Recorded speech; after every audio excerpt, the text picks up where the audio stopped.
Live. If anybody checking this out later, I will make it a point that I will do a highlight version of the stream. But stay tuned for a little bit and I'll get to it. So if you guys want to watch it, I'll wait for people to join as we get into it.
And there we go. Now we're ready. So I'm gonna make sure the Saints roster is right. It's a little bit of an older roster, but we'll deal with it. Where is that goal line?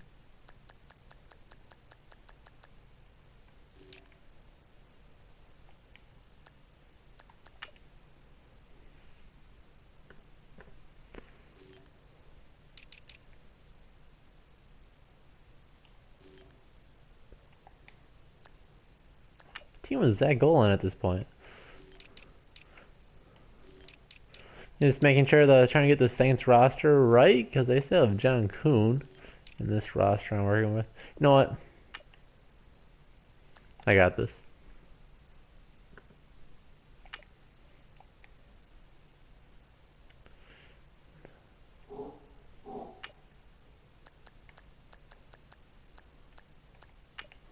Oh, wrong thing. Let's go to the ball. Let's go. Oh, that's a terrible nightmare, Jacob. I don't know why your head what you're going through. Like your brain would stress you out and give you that type of awful dream. We'll still this one, then we'll just get the most recent one because I don't feel like I can edit the Vikings quick.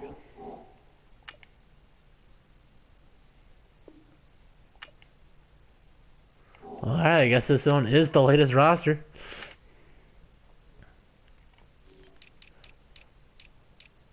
Okay, so we have to go to the depth chart and make sure everything looks okay. So, I think we can assume Bradford will be the number 2. And one thing I want to talk about, I might make a video, is whether or not you guys, how bad Bradford would, or how bad Keenum would have to be to yank the chain and throw Bradford in. Pretty sure it's the only number 1. And whether or not you think Zimmer would do that. I think one more change. I know the Saints guard is hurt, my boy Pete. I think we're ready to go.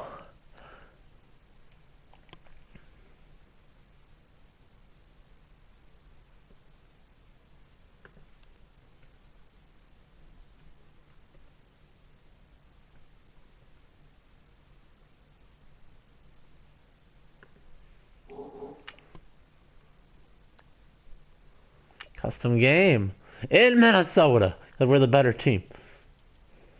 Hope you guys like my game preview for this game. I'll put a lot of work into it, especially the intro. I thought it was a lot of fun. Anything special we need to change here? I don't think so. I think we're ready to go. I think we are ready to go. Get this here.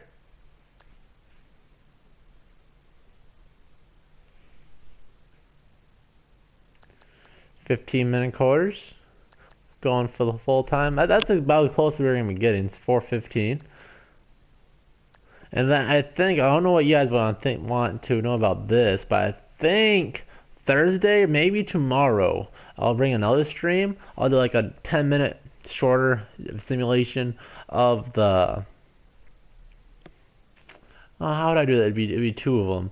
But I might just wait till next week to do the winner of the AFC versus the Vikings. But we'll figure it out.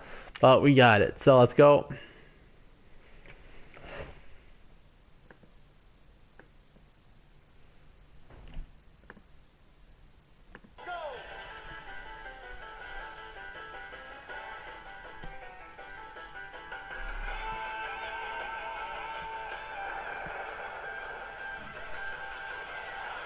Alright, that's enough of that. You're pretty sure he's not gonna be activated? So okay. Is that what you heard on the radio? Because I know you always listen to all those type of things.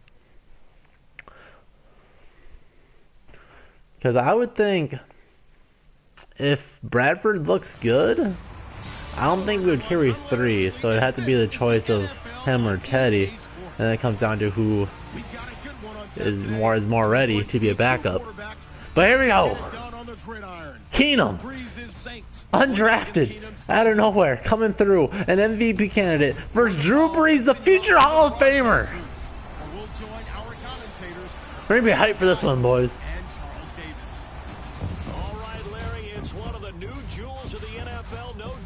Alright, no hurry to rush Bradford back. Alright, that's okay. The scene a short time ago, this crowd decked out in purple, and they were in full roar as their guys burst out of the locker room. We're ready for football, folks. The Bauer NFC Championship game, or divisional round, might as well be the championship game. Many people saying the winner of these 2 teams will be in the Super Bowl, and I think they are right. It's a passing league, we know that, and as Larry hit onto the open, we've got a couple of great passers squaring off here this afternoon. And usually the discussion centers in on how they're going to compete. The whole revenge route the Vikings could do here, beating the Saints in the divisional round, going redeeming the '98 Vikings in the championship round, beating the Falcons, and then going and beating the Steelers. All of it, all of the years of suffrage come to the end. 2018, boom! The simulation is off. Here goes Sherrill feeling at the goal line to the 10, to the 20, and gets tackled at the 25, goes forward to the 26-yard line, and here it comes. Case Keenum, Adam Thielen, Stephon Diggs, and the rest of the Minnesota Vikings offense. Keenum, he's always kind of been that stopgap guy, sort of the second stringer with upside, if you will. He had a great college career, but you know, you look at how he's putting it together now in Minnesota, the season they're having. I don't know, Case Keenum's looking pretty darn good. I like how you put it together, and a lot of people didn't think he had the upside. I mean, a lot of people saw him as a third guy, you know, that you could use in a pinch. But you're exactly right. The season he is having right now, I remember he told me at one point, he said, all I want is the opportunity to be one of those 32 guys. So here's his bunch at the bottom. Looks like Diggs at the top. Here goes Keenum to pass. His first pass in postseason is to Rudolph, and that's going to be close to a Vikings first down. Give him a game of 9 on that one, bring him a second short. Very good play on first down. The Saints are playing deep, expecting the deep ball. Probably because that's what the Vikings did to them week 1. We tore him up. Deep balls, almost back to back. It was Thielen to Diggs, Thielen Diggs. About 20-yard passes a pop. It was fun to watch. That was Bradford, of course. But Saints fans who think that the Saints are nothing like that are a little bit delusional. And this time he run for looks like nothing. Right at the line of scrimmage. Not enough there for a first. No gain, as a matter of fact.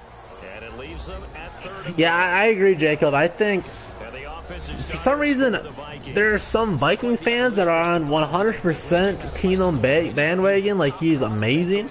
I love what Keenum's doing, but it's not like unbelievably spectacular, you know. But boy, is he playing to a top level now while he's in Minnesota. So I think Keenum will. It depends, all right. If like we're assuming Shermer's gone, which a very good chance. If Shermer leaves, there goes Murray with the hole, picks up the first down. Shermer leaves. If he goes to a place that has a very low draft pick and will draft a quarterback, there's a chance that Keenum won't go. Otherwise, if it's a team that kind of wants to win now, but the quarterback away, say like the Jaguars, then you could make a good case that Keenum could go to a place like that, and it could make that team a lot better if he has a good coach and a good offense that caters to a skill set like in Minnesota. Otherwise, he's one of those guys that can get paid a lot of money in offseason and go back to a not very good receiver. And there goes Keenum, prove me wrong. A dart to Rudolph.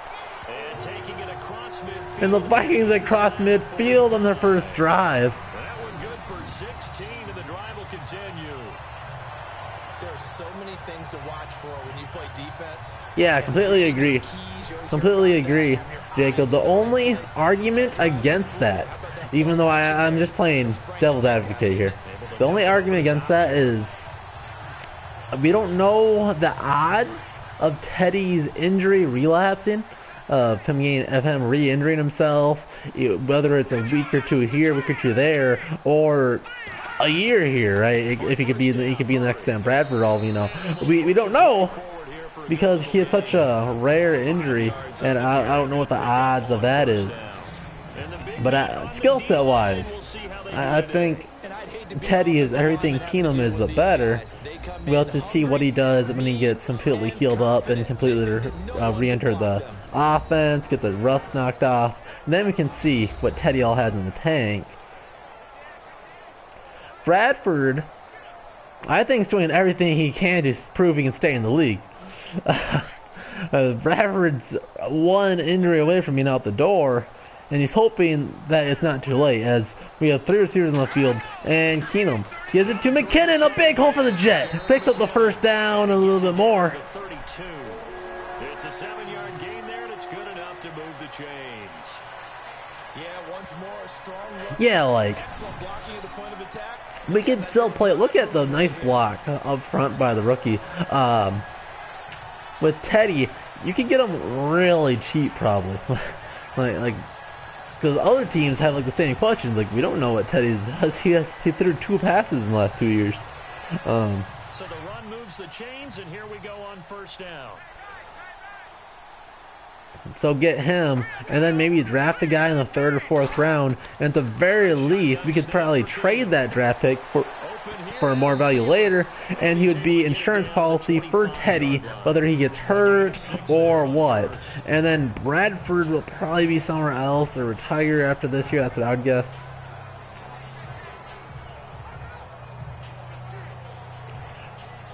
But either way, Second down and 4. I don't think Keenum is worth a big contract. I know a lot of fans would really love that, but I don't think he's worth a big. And they'll do a stretch to the outside, but the Saints read that one perfectly, and that stuff behind the line. So he loses 3 yards there. Now 3rd down. Count me as a little bit surprised by what we just Yeah, it sucks for Sam that he's just like a joke in the league. Like when he's healthy, like I question whether his leadership's as good as you'd like, or and his clutch gene is there. But his just throwing talent aside, Bradford when healthy is like a top 5 quarterback. Yeah, he doesn't have like any speed to think of. His leadership's questionable, but the Vikings have a 3rd and 7 from the 28. They set up a screen to the right side. It's McKinnon. There's blockers in front of him. Jets picks up the first down. That was a little bit of the Madden AI in real life. Jet sets up that block a little bit better. We have a Remmers route in front of him. He outruns him here. You see 75, he outruns him. If he sits behind him, gets that little extra block, maybe gets that seam, might be able to be in the end zone. Not necessarily accurately.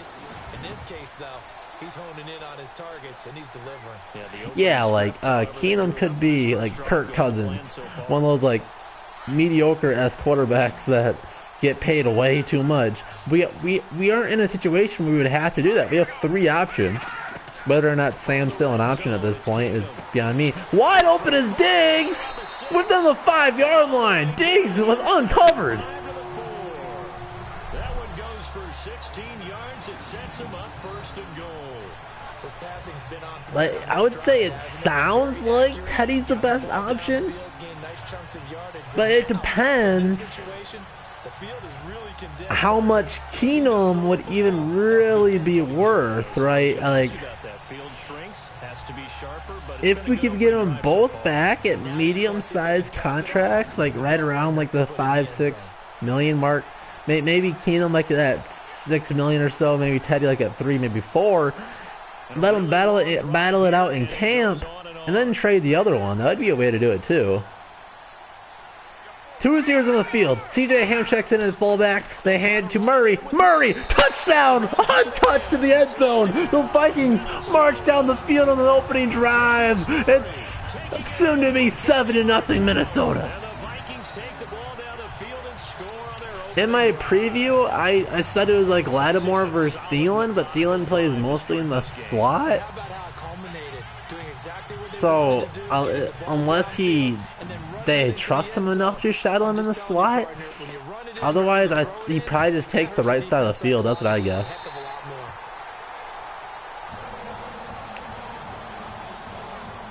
Because in my preview, I called him Marcus Lattimore. And I corrected it. It was funny. I had it in my head that his name was Marcus the whole time. I looked up his picture.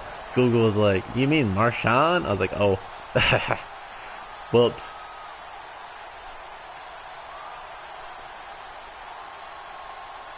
Well, the Vikings take about half the first quarter to themselves. That's the type of drive that's going to help them a ton in real life. One of those big long drives, you end it in a touchdown. Keep your defense fresh. Keep the Saints offense. Make them have to be aggressive. Make them drop back on those 7-step drops. That's where Everson Griffin and Danielle Hunter are going to shine. And the Kai Forbat Edmonds fielded at the goal line. He gets tackled right at the 25-yard line. They go forward progress to the 26. And here comes the future Hall of Fame quarterback in the... Holy cow, his legs were through. I think Cheryl's, whoever that was.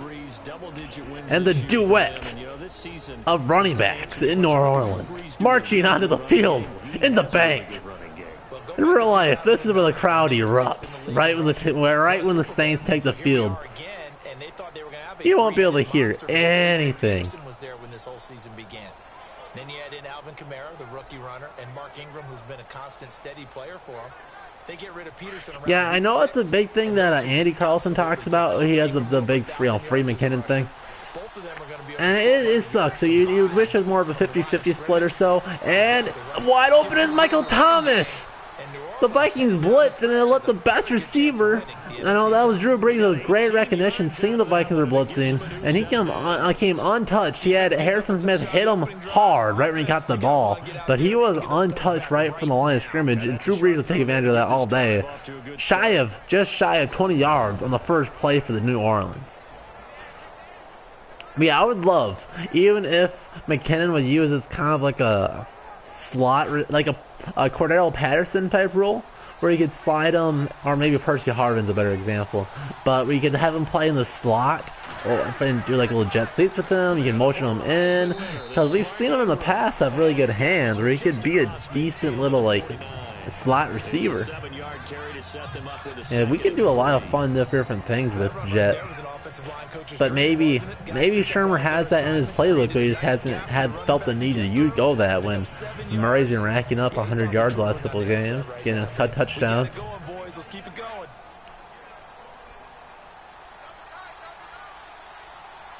Yeah, like that's the thing. We don't need the split. And 2nd and 3, and there goes Ingram with a big hole. Mark Ingram to the 20, to the 10. Tackled at the 3-yard line. Ingram knifing down the middle of the Minnesota defense. So down inside the 5-yard line, I have to say, really just a poor job defensively. Yeah, like they can do so much with Jarrett. One thing they need to stop with McKinnon is the god awful what's the direct snaps to him. No, stop that.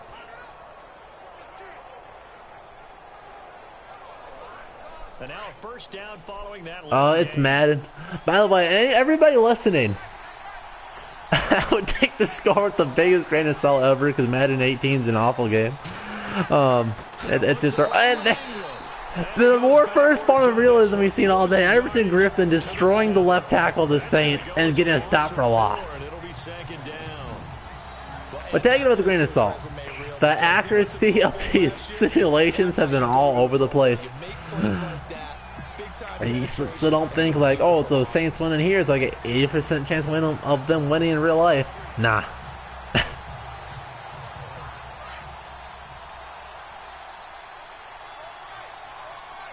Four receivers on the field. Saints tried to run on first down, did not work. Here they go out of the shotgun is Breeze. And here you go. Four-man rush for Minnesota. He has all day. Everson looks like he got held. And there goes Everson. Breeze stiff-armed Everson in the ground. He gets back up. A triple Viking sandwich sack.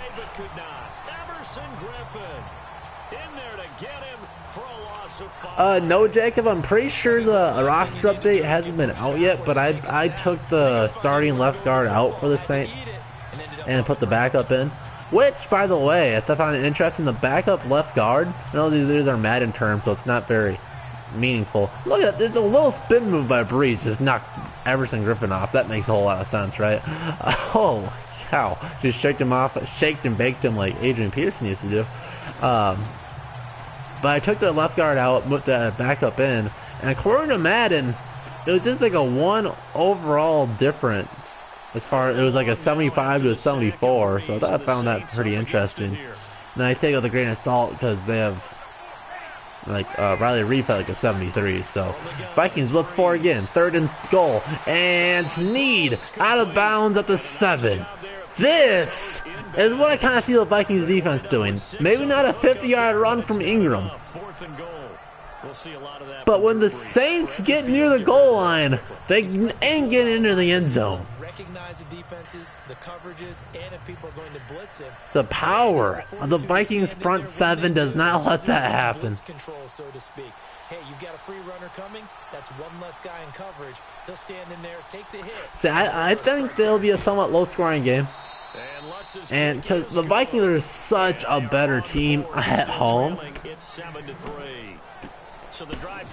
that I could really see this game not even feeling that close. People are saying it'll be a field goal game. And I think people are just giving the Saints too much credit. Now we have the Vikings. We have like a historically good defense, man.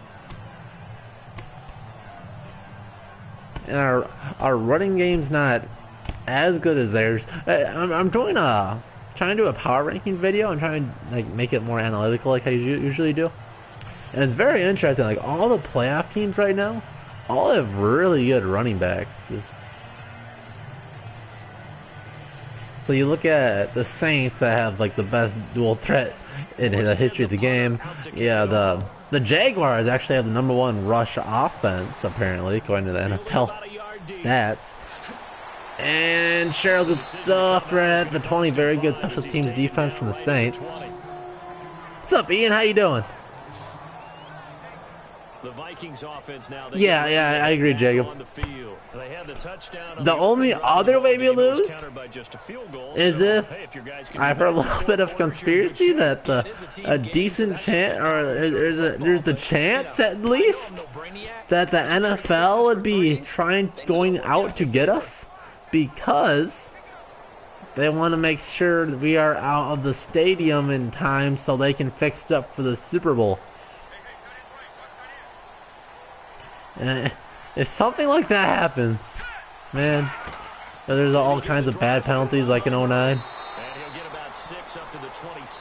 Oh yeah, by the way, I was thinking during the game, I'll have my face cam going, and I'll just record my whole reactions throughout the game. I'll cut it up in like a 10-12 minute video, something like that, for reactions throughout the game. I would think it'd be cool to live stream it, but I don't think anybody would really care to watch. You'll probably just be doing your own thing. So, and Murray picks up the first down. Nice power runs starting off this game for Murray. What's up, Manel? How you doing? To extend the drive. So many teams want to throw the ball in this situation nowadays, but I love watching a team that has enough confidence to go ahead and run the football in that situation. Yeah, I know, Jacob. It'd be like the Paul Allen call. No! I'd be all over the place, but I think it'd be a fun one, regardless. It'd make me sad, but and that's kind of what I think, Manel. And there goes Murray again. Another nice hole. Across the 35 to the 36, a gain of about 4. Tough running there. That's You know, I would think the Vikings having the Super Bowl in their own home would be good for the NFL too. So even if you guys believe the NFL has a little bit, they can do a little talking, maybe get the officials to make a few calls the way they want it for marketing to sell more stuff. You would think just the whole marketing prospect of trying to sell a Super Bowl with the home team being in it, and that team not winning a Super Bowl before, I think that's just a great story. They could sell so much, not even Super Bowl tickets, but just merchandise afterwards. That'd be like good for a movie too. Well, that's like a Hollywood written story. I think he likes natural light best.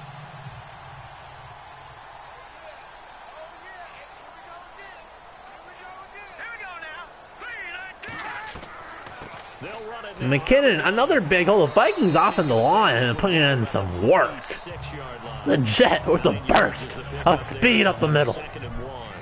Vikings already over 100 yards in offense. You have to feel like he's going to have a pretty big game on the ground. Yeah, you can tell early on he's got a little burst in his step, and that's a big pickup right there on first down.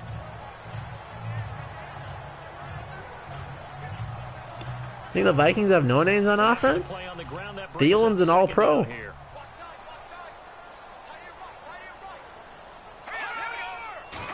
But no names as in like first round picks and stuff. That's a decent point.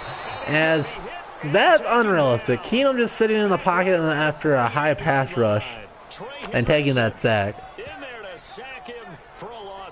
Yeah, like no more Adrian Peterson. You don't have like Aaron Rodgers or something like that. But I think that's good. Not having that, because that's what those type of offenses are. Rarely you get a couple of those superstar players. Unless you're like the Patriots in, what was it, like 2007 with Randy Moss and Brady? That's pretty disgusting. But that's very rare. Or like the 98 Vikings. Of course, Randall Cunningham was years out of his prime, but he goes down as one of the best Eagles quarterbacks ever. And then you have 2 Hall of Fame wide receivers to throw to. And Robert Smith's very good too. Keenum play action, 3rd and 7, throws it deep. It's intercepted by Williams to the 20. That's something the Vikings cannot have. It's constantly turnovers. At least Keenum washes his own guy down and tackles him. Oh, timing is everything on a route like this. He tried to drive that football into a tight spot. And if you're a little early or a little late, chances are there's going to be someone there. And sure enough, how you doing, Cody? It's going the other way.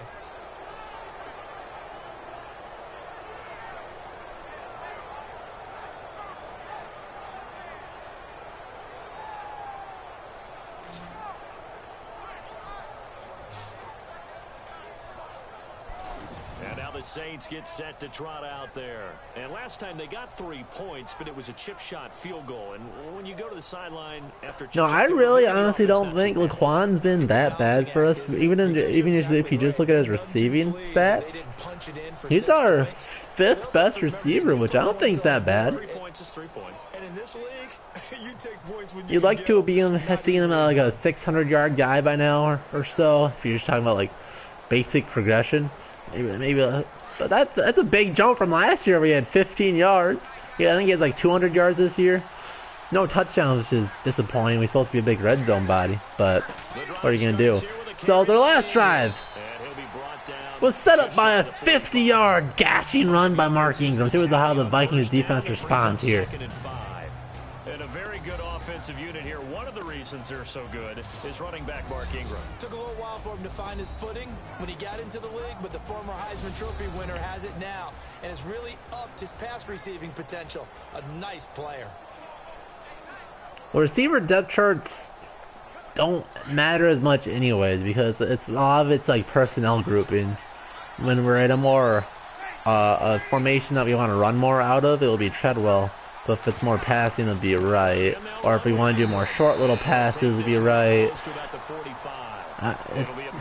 As far as those receivers, like Thielen and Diggs will be out there on most every play. Players, so they'll take off for a breather. But end of the first half, or end of the first quarter, Vikings up 7-3. 33-16, a 17-point. That's like a blowout. I would take it. Snickers satisfies. With Charles Davis, I'm Brandon Scott, I believe in my video I said Vikings win like 27-23, something like that. Maybe like 28 or something. But I had it up by a decent amount, but 17. Whew.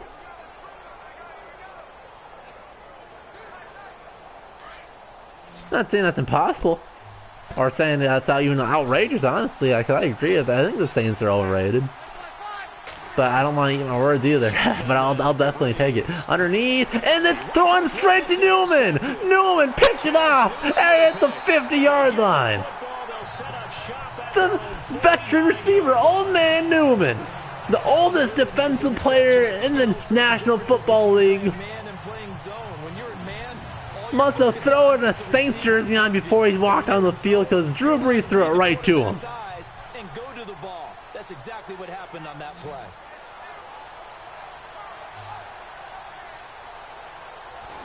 Yeah, I agree, Jacob.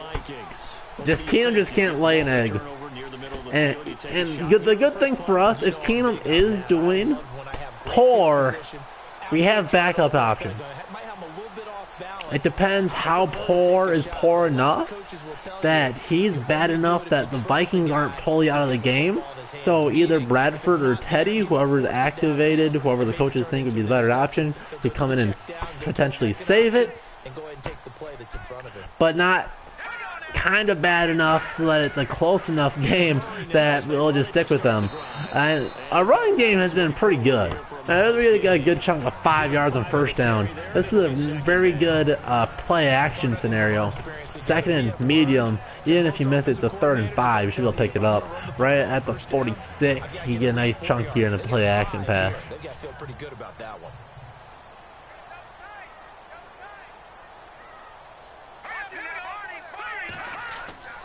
And they'll get to Murray again, and this will be very close to a first down, a 3rd and short upcoming for Minnesota.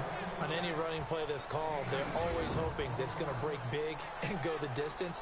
But when you get a nice game like that, you're able to do so many things anyway. You can come back and run essentially the same play again, continue to move the ball on the ground, or you can decide to throw the ball now because usually you have the. And I think the Vikings have a better receiving core than the Saints. They've been okay, 2 for 3 thus far. They're up against a 3rd and 1 situation. Because Thielen versus Michael Thomas is close, but Diggs is just a straight up better version of Ted Ginn Jr. And the Vikings get stuck at the line of scrimmage. 4th and 1. Let's see what type of ball Zimmer has right here. In real life, what do you think happens right here? But on 3rd and short, that's really when you put it out there and tell people who you are. What do you think in real life? What do you think? I think in Madden they'll probably punt almost for sure. But we're talking real life. You think Zimmer would go for it? Yo, Elfline is back. What do you guys think we should do at the right tackle spot? Are we? You think we're? It's just what, Berger then Remmers? Or you want to move Berger? What kind of a punt was? That was a god awful punt. And then Remmers at right tackle, or move Remmers into right guard. What's his face? The backup tackle, whatever his name is, to the right tackle. I think we just play our starting line's healthy, right? Because Reef, as far as I know, is good. Or the left guard's the problem. I forgot about him. left guard. So are we gonna move Berger to left guard and Remmers to right guard, then move what's his face right tackle? They put more points up.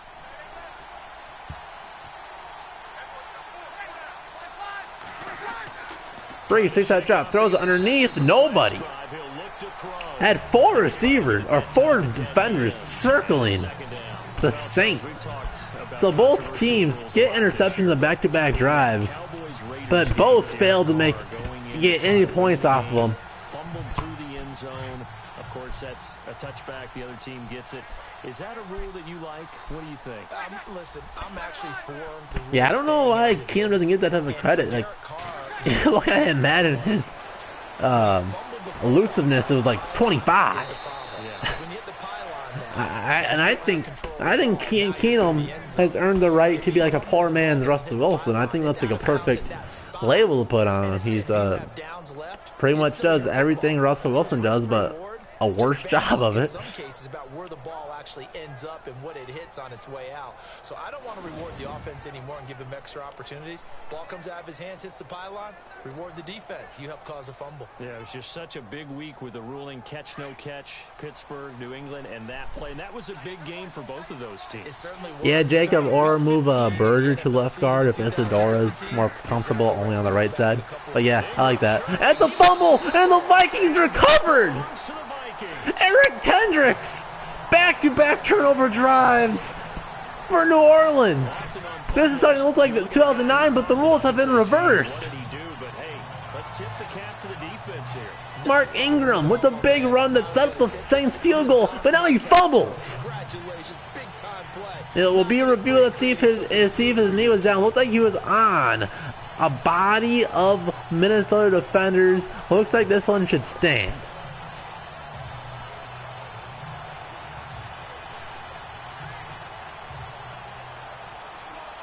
Yeah, you're true though, Ian. Madden Keenum is pretty god awful, but most of the Vikings in Madden are pretty awful. Like Thielen, like the way it works in Madden, most of the time, the general thumb, receivers suck unless they have like 93 or higher speed. And Murray gets tackled behind the line. The Vikings need to do something with this good field possession. A loss of 2 on first is not doing so good. The defense has forced 2 turnovers, and the offense has not done anything with it. Dare say they need something good to happen right here, right now.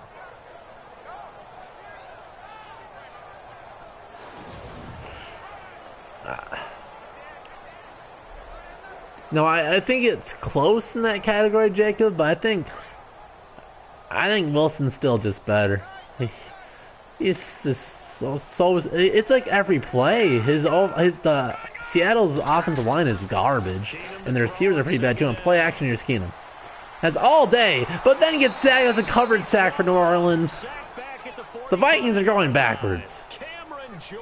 Back to the other side of the field at the 46-yard line, a 3rd and 19. Now looking good. A lot of people think that the offense is just moving in the wrong direction. I'd say they're moving in the right direction because the defense is pushing them back. Former defensive guy. Now as a quarterback 3rd and long, you really got to rally. Looked like he has a check down on the left side wide open. He could at least picked up 5 or 6 yards there, but instead it's Madden Case Keenum. Looks at one guy for about 20 minutes and takes a sack.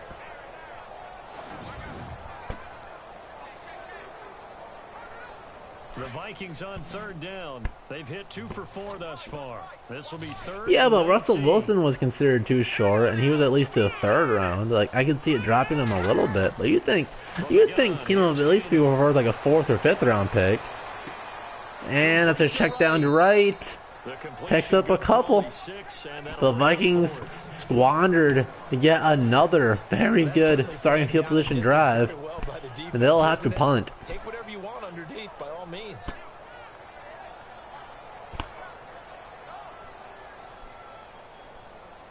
Here's Ryan Quigley now, as he'll punt it away for the 2nd time. And Drew Brees was short too. I don't know why that was a stigma. When Drew Brees is checking all these records, Russell Wilson started off his career like the best possible. And no return here. Where will they another pretty poor punt. Quigley's better than this. Matt needs to give Quigley some respect in his accuracy because he's been. You know what's crazy though? The Vikings have not We have not punted into a touchback all year. Let's see if they can get things back on track. And this is where the coach is walking. Maybe Vanilla. Maybe they thought that his offense wasn't very pro style. I don't know. I don't know what goes into scouts' minds. Because there are plenty of garbage. There are plenty of garbage quarterbacks that get drafted late. Get themselves reasserted and calm things down. See if they can get calm and reassert Breeze. themselves here. Play action, looking deep. Has all the time in the world. Throws underneath to Zach goal line. The ex-Minnesota Viking. Pickup of 7. And it'll be second down. Now that's often a surprise for the defensive guys when they see the big fella slide out. How you doing, Bet? Catch the ball. Not something they usually go over in practice very often.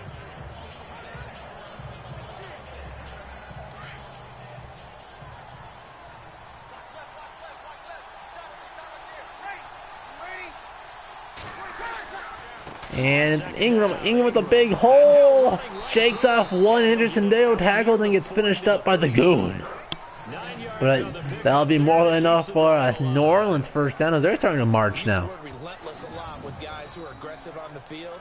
In this case, it really fits, doesn't it? How about his ability to break tackles and his feet? Oh, nice vet. I always like those stories, those historical families. That's always pretty cool.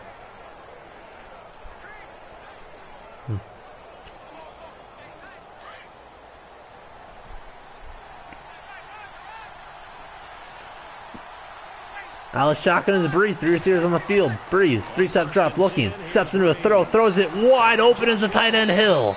And he's taken down, but not before he gets this into enemy territory across the So now this is what cannot happen. The Vikings cannot force turnovers in the offense. Literally did nothing with them. 3 and outs after turnovers.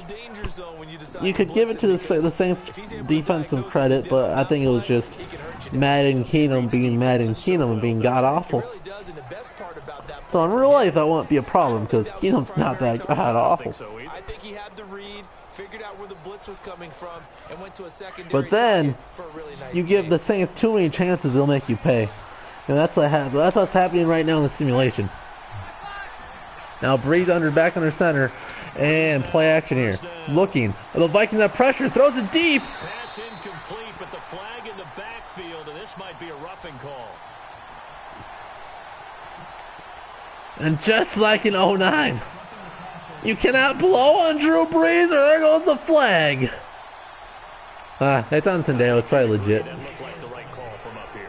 No doubt about it. What everyone has to understand is that the officials are going to be right on the play each and every time. Yo, Harrison is so good that he's not a Pro Bowler. I think that's like the funniest thing ever. He's all pro, not even considered for the Pro Bowl. That's hilarious. Like the Pro Bowl's a joke regardless. I strongly believe the Vikings won't have any players in it because we'll be representing the NFC in the Super Bowl. The Vikings jump, no flag, and Ingram gets tackled. As the Saints, after the roughening calls, well within field goal range. Yes, Harrison is an absolute stud. He's like a fast linebacker with great coverage skills.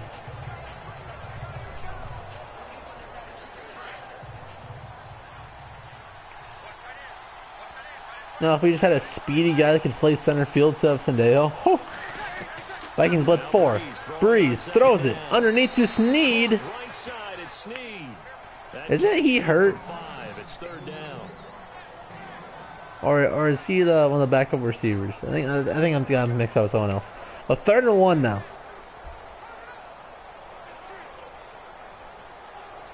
Third and 1 from the 12.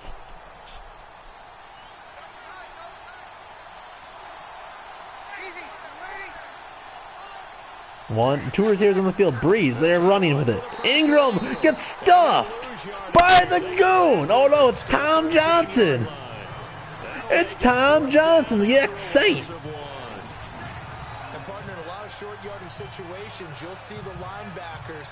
What's the stat line for the Saints? All right, here we go. for them. Kamara got shut out so bad week 1 too. People forget Kamara was still used week 1. So I'll say I really don't think they'll run very good against us.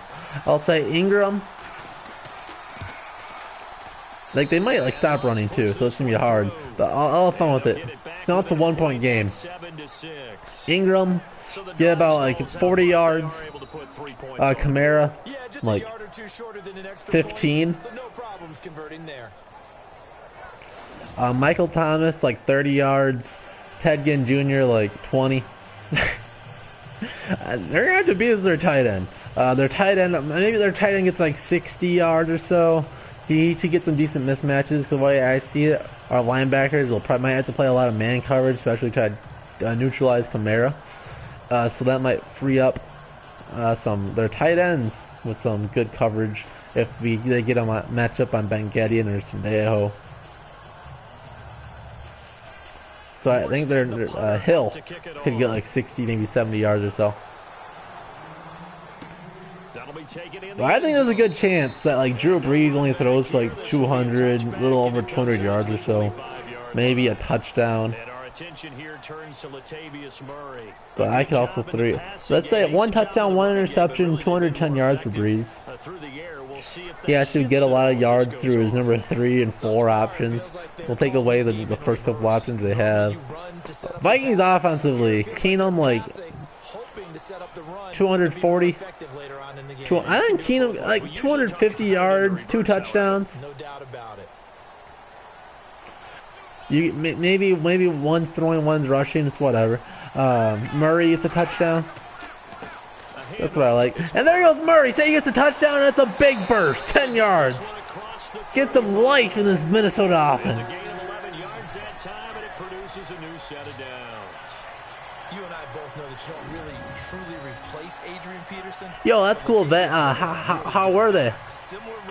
I always hear I usually always hear good things when people run into Vikings. I always feel like we have pretty classy players as of late.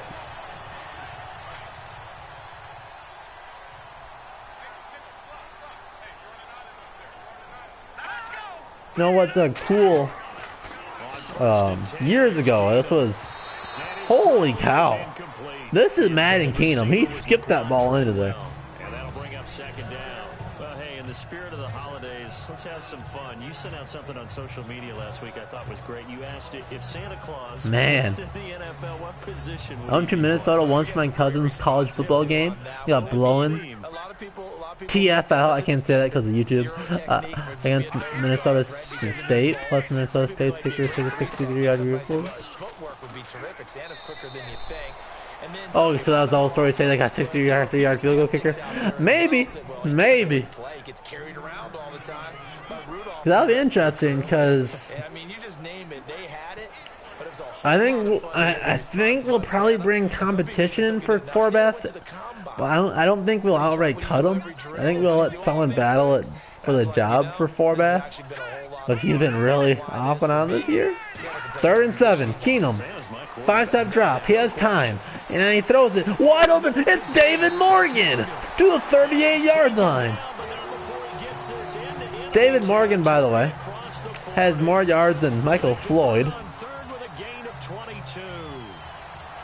As far as tight ends go, this guy's not a speed burner. He's much more of an inline blocking type of a tight end. You going to the game, Cody? You had some tickets for your favorite YouTuber? When he's called upon, usually gets it done.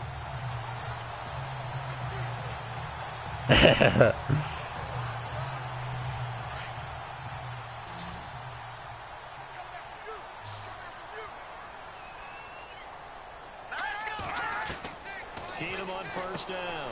He's got the connection over the middle. And there goes Diggs. I think that's Diggs' 2nd catch of the game. This is going to be very close to another 1st down, 2nd and 1.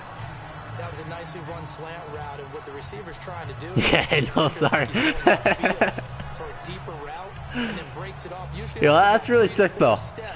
Blow out your lungs. You're going to be going crazy. You might want to bring earplugs, man.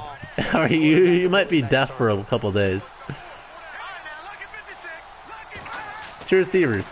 Hand it off to Murray. Bounces the outside, but the Saints beat him again. Cameron Jordan's been everywhere. 3rd and 2 coming. Third down. We all have habits. We can be somewhat predictable, and you know me pretty well on 2nd down and short. What I like to say. Play action. Yeah, without a doubt, I thought that was a great spot to call it. Instead, You might have to go to the NFC Championship game? What type of money are you guys packing? Like, oh, you know. Vikings on 3rd down. They've hit it 50%. I might be 3 of 6 to this point. Here it's 3rd and 2. You're already deaf? Alright, well, that's a win-win for you then. You don't have to hear my awful voice and you get to go to the game and be fine. And now the Vikings run for the 3rd straight time, get stuffed again. A loss of a yard and it brings up 4th. With the dumbest dance I've seen. Flailing his arms like a fairy. those teeth were pretty sharp. They were having absolutely none of it. Stuffed him for a loss. Yeah, couldn't get any leverage up front and move people aside in order to run the ball.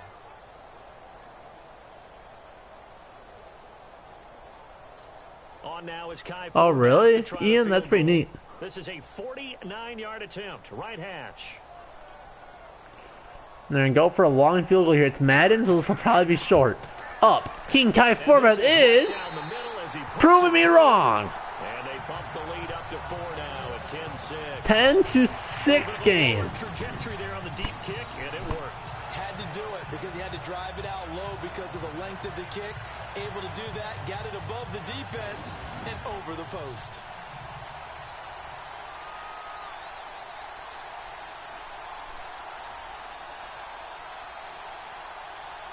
Yo, really, Jacob? That's actually not too bad. That's really not too bad.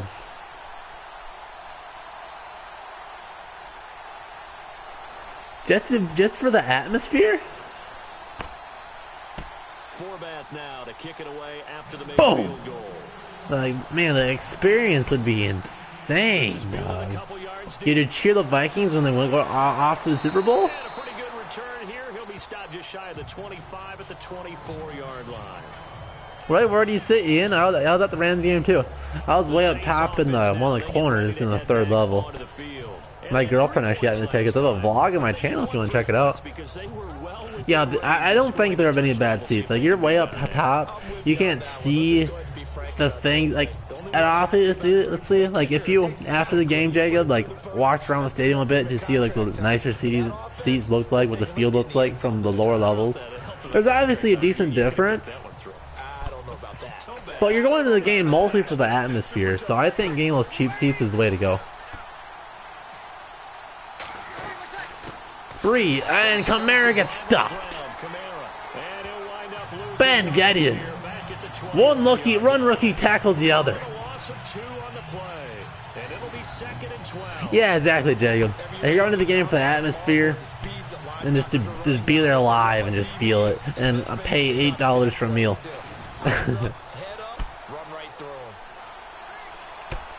But I don't know, my family has season tickets to the Twins, so I sit right down the right field line, or yeah, I don't know, not the field, for baseball terminology, you know.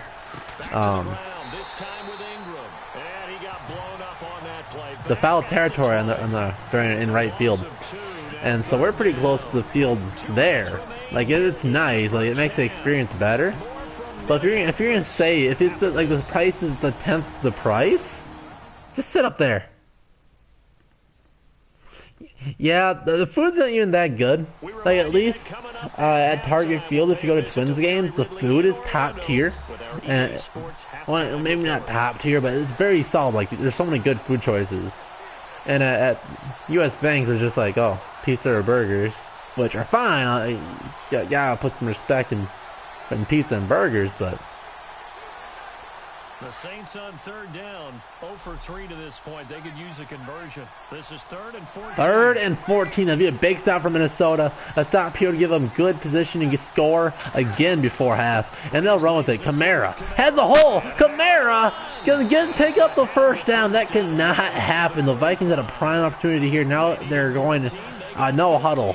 See what the Saints can do. Maybe a quick turnover here for Minnesota. See what can happen. And the Saints false start. They'll move them back 5. Quarterback has to look around. You guys even take it to the wild game? Yeah, Cody, you must be packing. You can't just be nonchalantly going to. I have no idea how expensive season tickets for the wild are. blocking side, now you're dealing with some of the better pass rushers. But isn't it'll make you a little jittery. I don't know how it compares to like the Wolves. I don't really. I've never been to either one, Timberwolves or a Wild game. But I think isn't hockey like the fourth on the ranking of like the top 4 sports? You know, the Wild have been like consistently pretty good the last couple years. Breeze has the time he wants, throws it deep, overthrew his man. Terrence Newman was in coverage again. He's been playing a very good game. But to make a quick pivot, before the game, you and I were going through the list of 1,000-yard receivers this year. Some familiar names, yes, but a couple that are back on the list and then a fresh face. Yeah, you're exactly right. Now, you mentioned oh yeah, Jacob. we're used to. Antonio Brown, well over 1,000 yards. Like the only thing, you have to buy your tickets probably from a slightly illegitimate source, because StubHub will probably be sold out like instantly. So if you're gonna wait till the Vikings are like, the best choice to do probably would be to buy your tickets at the beginning of the year for the Super Bowl. If the Vikings are in it, just go. Otherwise, sell them. You could probably make more money. That's probably would have been the best thing to do. But the Saints pick up a 3rd down, and now they're marching. Nearing a minute left in the first half. They still haven't used a single timeout. Their receivers on the top of the screen now. Pistol is Breeze. The Vikings blitz 5, and he had his guy who didn't look back for the ball. It's going to be incomplete. Josh Hill was the target. That'll bring up 2nd down. The one thing that I've liked defensively is that You can swing for that $3,000 right now. They come after him, they've sat back. I think that's what you need to do to keep an offense guessing. And they certainly have kept them on their toes. That's why they haven't had much success on the scoreboard. But at least for the Super Bowl, you aren't even just going there for the.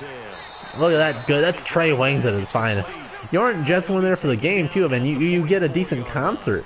A gain of 4 on the play, and that's going to bring up a 3rd down. Breeze, 3-step drop, looking, steps up, nobody's open. I don't know why the Viking linebacker was just standing there. Tom Johnson was really just standing there at the line of scrimmage.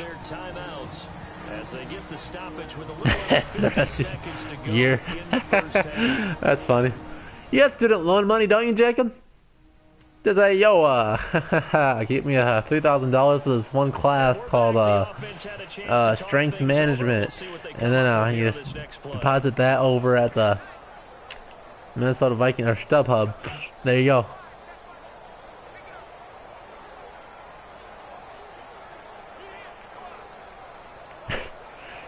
Yo, if you think money's bad when you're 14 or 12, money's worse when you're in college. Me and Jacob are just in debt. Yeah, sure, we got some money. Jacob might be smarter than I do. I don't want to play in the bubble. He might actually have some decent money. But I don't know about myself. Yeah, I'm not doing better than when I was 14. Now whistles come in. We're going to get a timeout here by the offense, as they'll stop it with just over 40 seconds to go in the first half. But if you want to talk about money, I cannot wait until I'm at that point where I'm financially stable. So the just where took the timeout. Looks like they're ready to I'm paying for all my bills without a problem. Action. I'm either paying for rent or I'm making payments on a house, whatever. I can eat out when I want to. I can, I can do any like normal basic fun things that I want to. If I want, I can go to a concert too, or I can go to a few games. That's not like it's a big thing. Maybe I can buy like end zone tickets or something and get really close to the action. Something like that, Just that's the whole American dream, though. As Harrison Smith looks like he's on blitz, there he goes. And Breeze throws it behind him to Michael Thomas, picks up a nice chunk. See how this bend but don't break defense does here. Now Thomas is still having a good game, already at 45 yards. Because he creates mismatches with his size. But slot receivers do the same thing with their quickness, their speed, and their route running savvy. Breeze, one of the best ever in these situations as he's trying to get his guys set. Well, I didn't know you're in the Army, Jacob. Again, they'll throw with Breeze. Appreciate your service. And there goes Trey. Ending the drive here. Looks like the Saints had to call their last time out. That was a very bad play. And now it looks like they'll have to kick that field goal. Unless they're going to be risky and throw it into the end zone. which they would have time for. They could do a quick slant or a fade to the end zone. If I was New Orleans, that's what I would do. I'd do a fade to Michael Thomas. If it's incomplete, whatever. It probably won't be intercepted. Then just kick a field goal. That play takes like 4 or 5 seconds or so. And just a go route, Michael Thomas, just throw it up there. See if he can win the jump ball. And it looks like they will be going for it. At 8 seconds, it has to be in the end zone or straight out of bounds. Here we go. Vikings blitz 4. Breeze has time. He doesn't have any speed. Throw into Ingram. Touchdown, New Orleans. We didn't cover him. Mark Ingram walked in the end zone as time expires in the first half. The Saints will get a 3-point lead on Minnesota. That's one of the better examples of clock management I've seen. Whittled it all the way down just about and still put the ball in the end zone. Yeah, just a methodical drive and something. Okay, well then I clearly have translated PT the wrong way.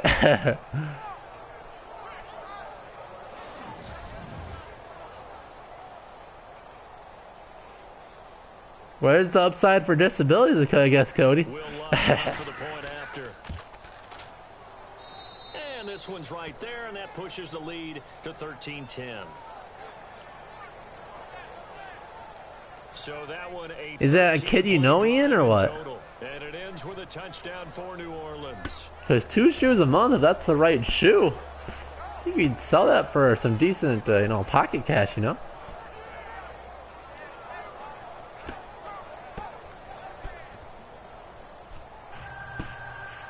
Like, I donate plasma twice a week. A little pocket cash, which, by the way, I think you have to be 18 to do it. Once you hit the 18-yard marker for you youngins out there, and maybe you started college or you're in a somewhat big city like Mankato, size or bigger, very good chance there's a plasma donation place. Just go in there and it takes like an hour and a half or so. Where I go to, it's $70 a week. This one taken from the 7. And there goes McKinnon. And that will be the end of the first half. The Vikings have laid an egg. 13-10 New Orleans. The Saints get the ball to start the second half. Well, as we start this halftime show, let's talk about how the Minnesota's defense came through with 2 turnovers. Well, unfortunately, the offense has not come through whatsoever. It's right after the turnovers. The Minnesota offense both times with 3 and out. And besides that first drive, they have not been able to consistently pick up yards. The rushing game's been good, but Case Keenum's been absolutely god-awful. Under 80 yards throwing for Case Keenum. And I got about 40, maybe 50 yards was on the very first drive.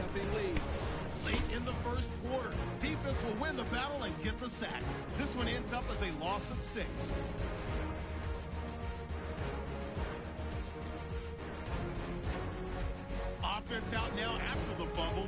It's Jordan getting to the QB for the sack. This will go for a loss of 7. Yeah, so there's a decent chance.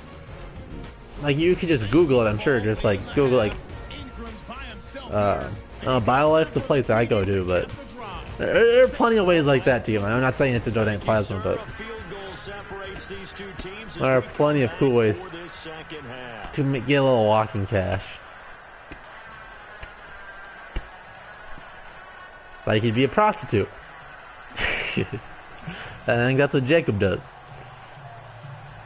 He said he played softball. We all know he wasn't in a softball league. He was chilling at the corner near his apartments.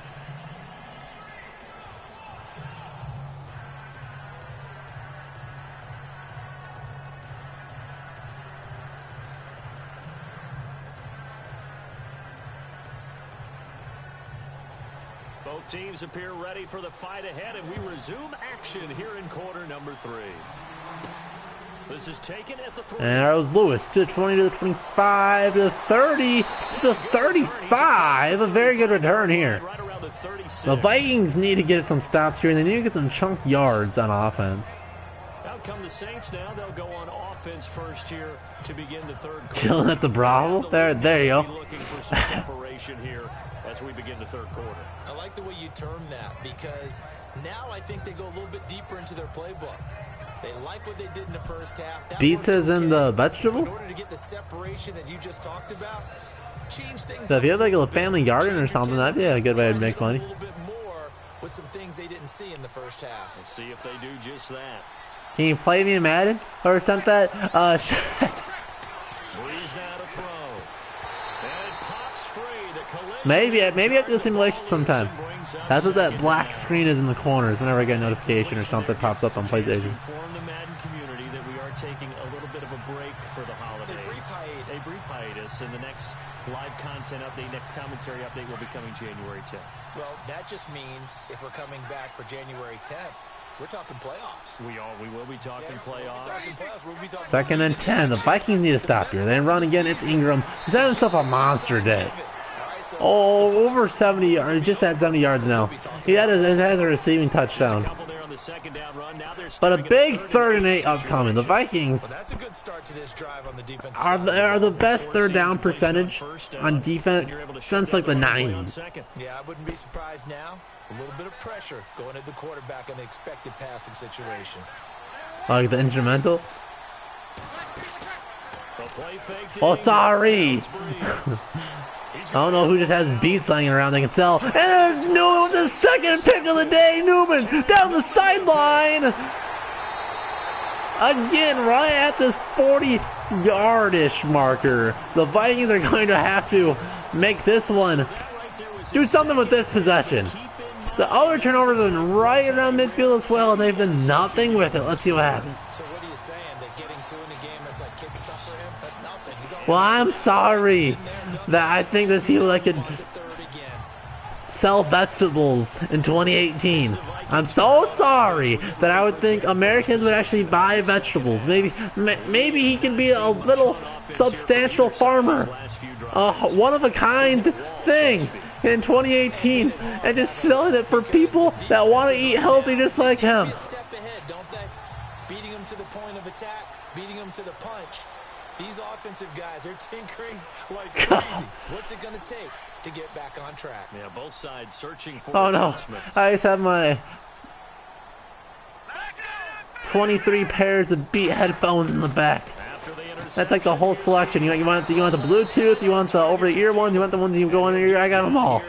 Just coming by here, I gotta make some walking cash in me. Gotta get my new shipment of Beat headphones. God. Alright, 2nd and 8, we get back to the game. I don't know how Thielen got tripped up there. I really didn't see the contact. I guess Lattimore kind of got him. Alright. If they're like 13... Yeah, that only make them like, what, 4? For the 2009 game? So the only type of heartbreak they had was the Blair Walsh. So they're privileged. Keenum, 3-step drop, looking, steps up in the pocket, gets ran into by Murray. Murray picks up the fumble and gets back to the line of scrimmage. A good heads-up play by Murray. Well, you're not about the line of scrimmage. About a lot better than like 6-yard loss. It's often unusual for the team that lost it to get it back, because this is a quarterback. Look how slow. Look how slow Keenum is. He's just so stupid in Madden. It'd be pretty cool if Murray could still throw there. He could just pick it up and at the very least just run to the outside and throw it over the line of scrimmage. Then just throw it away. But all the Saints rushing up there, just throw it up, son. You'd think that'd be legal, wouldn't it? Well, a big 3rd and 13 here. The Vikings have been gifted with brilliant field position for this is their 3rd time here. 3 receivers on the field. It's McKinnon and it's play action here for some reason. All day for Keenum. This is not good for him. Bouncing around in the pocket. Has 3.5 years. Throws it deep. He's got Thielen at the 10-yard line. A dart to Adam Thielen. I think this is his first, or that's his 2nd reception of the day. He had that screen a few plays ago, or a 3rd, excuse me. Adam Thielen. It took him 3.5 years to get open. When he did it and he made a big catch. The coordinator's looking at his play sheet and trying to figure out which play will work well. He's trying to figure out how to get the ball to the playmaker that you just described. Looking down at that sheet, you find people plays, not necessarily X's and O's, and that's exactly what they did there. Yo, me too, Jacob. Like, I just kind of paid attention to like the T-Jack years. Murray up the middle, pulls forward to the 6, and then forward progress to the 5. I instinctively remember inviting a friend over one day. It's like, yo, do you guys watch the Vikings game? I was like, oh no. Yo, Favre threw a game-winning pass, and that was like the Greg Lewis one, right? So that's one of my most regrets for not watching games a whole lot back then. And then I watched the NFC Championship game, and oh, that was bad. A big 3rd and 4 here. If the Saints hold the Vikings to a field goal, that would be 3 turnovers for the Vikings and only 3 points. I think the Saints would take that. And if you're doing it, you're probably going play action since you ran it twice. But yeah, I'll be emotional AF if I record reactions, which no promises, but I think it'd be good content regardless. Underneath, it's David Morgan! David Morgan! The most clutch receiver for the Vikings last couple weeks comes through again! The big second year blocking tight end comes through with his biggest catch of his life! In the heart of the Saints! They forgot to cover him! David Morgan touchdown! You can't match up with them. They have you either with size, speed, or maybe even just strength. Forbath to add the extra point. Boom. And Forbath extends the lead. A 4-point lead for Minnesota. He thought he was cursed? Wow. It'd be hard to not be superstitious of the Vikings. As far as like a sports fan in general, the only thing I really feel affects this like the situation in general is when everybody's just like super negative and like thinks they'll lose. Because then I think it just goes to downhill at fast. So that's why I feel like this positivity goes a long way. That's one thing I actually really believe in. Not like the hippie BS version, but just like thinking there's something to it, right? Not like being blind to the situation, but like, this is fielded a couple yards deep. Yeah, the Zimmer could pick me up and we could beat the Saints in the Super Bowl, and I could be the quarterback. Not like that, but just like the idea of having realistic expectations, but still like being positive about it, right? Not just being like, oh, we'll choke again, here it comes. But like, it's our time, let's go! I think that's how I think we should be.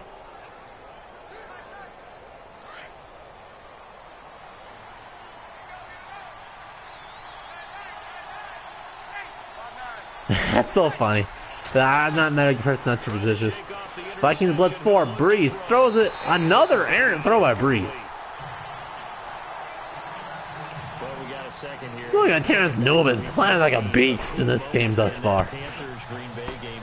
Did you see the video of Cam Newton and Clay Matthews? I did, and you know when you watch it, Yo, they talking about the Cam Newton, hey, watch this tape thing. Because the commentators were talking at that time. Then they took the commentators' voices out, and you caught everything. So let me see if I have it right. Cam Newton, quarterback for the Panthers, had some byplay with linebacker Clay Matthews of Green Bay. And Clay was telling him he knew what he was about to call, right? Yeah, Clay was saying, well, hey, guys, watch for the wheel route. And Cam said, oh, that's cool. You've been watching film? Well, watch this. And he switched the play and threw a slant to McCaffrey for a touchdown. How great is that? The back and forth. So Clay Matthews did his homework, but they changed it up, right? Because it looked like a wheel, and he turned it into a slant. That's an excellent counter play by the Carolina Panthers. What a cool moment. Cam Newton and Clay Matthews. Hey, there you go, Jacob. There we go. But it all starts Sunday. And Ingram with another big hole. Ingram. Another big chunk. Ingram is carrying the Saints offense on his 5-foot frame back. On that one as they keep the drive rolling.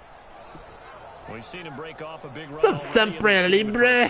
That one looked like it might be another. Yeah, I think that any defense would say, look, we can't let him get to the second level because sometimes he'll break off the big run on his own, but oftentimes you get additional blocking. No, I as a Vikings fan, I have respect for all the teams that haven't won a Super Bowl yet. As Zach lines in motion, looks like they run the left side. They do. It's Ingram and avoids Danielle Hunter and Eric Kendricks tackle in the backfield. Power forward for 2. Well, if the coaching staff's doing a good job upstairs, they'll file away what they just saw from the defense right there. They sold out to stop that running play. I'd say keep that in mind. They want to try that again. Go play action, hit them over the top.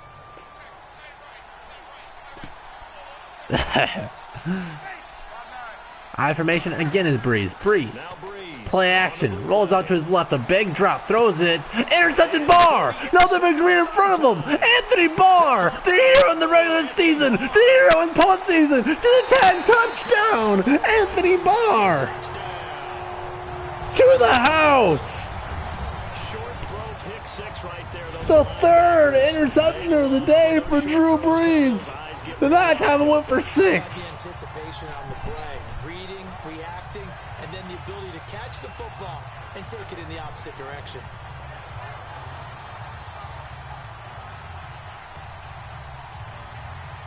See, that's why I think plays like that will not work against the Vikings. Our linebackers have too much coverage ability.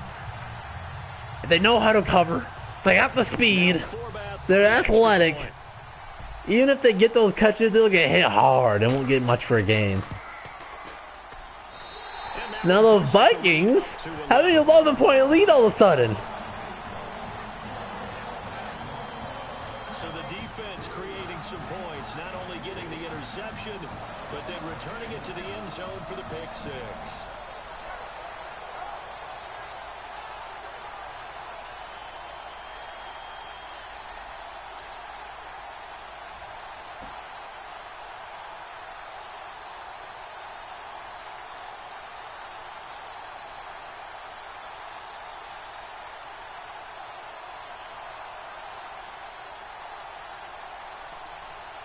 I love that.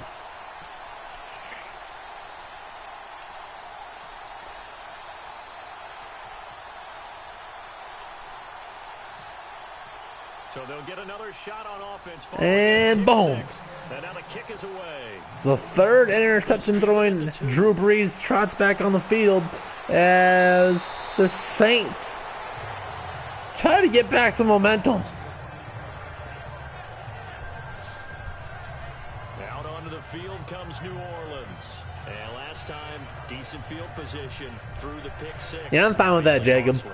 But hey, maybe the pendulum, as far as Keenum's inconsistency, is about to swing back to the right way, as he did early in the year. And he'll be connecting all those deep throws like no other. No, all we have to do, all the Vikings have to do, is like, hey Keenum, guess who we're playing this week? He'll be like, what? We're playing the Saints. No. If there's a change of plans, we're playing the Bucks. And he'll toss 330 yards and 4 touchdowns. And Michael Thomas, a nice gain on 1st down. Michael Thomas is nearing 100 yards.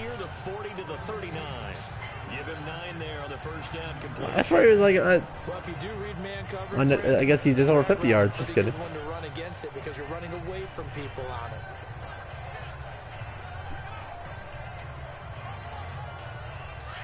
So all the Vikings have to do is convince Keenum of our playing the Bucks every week.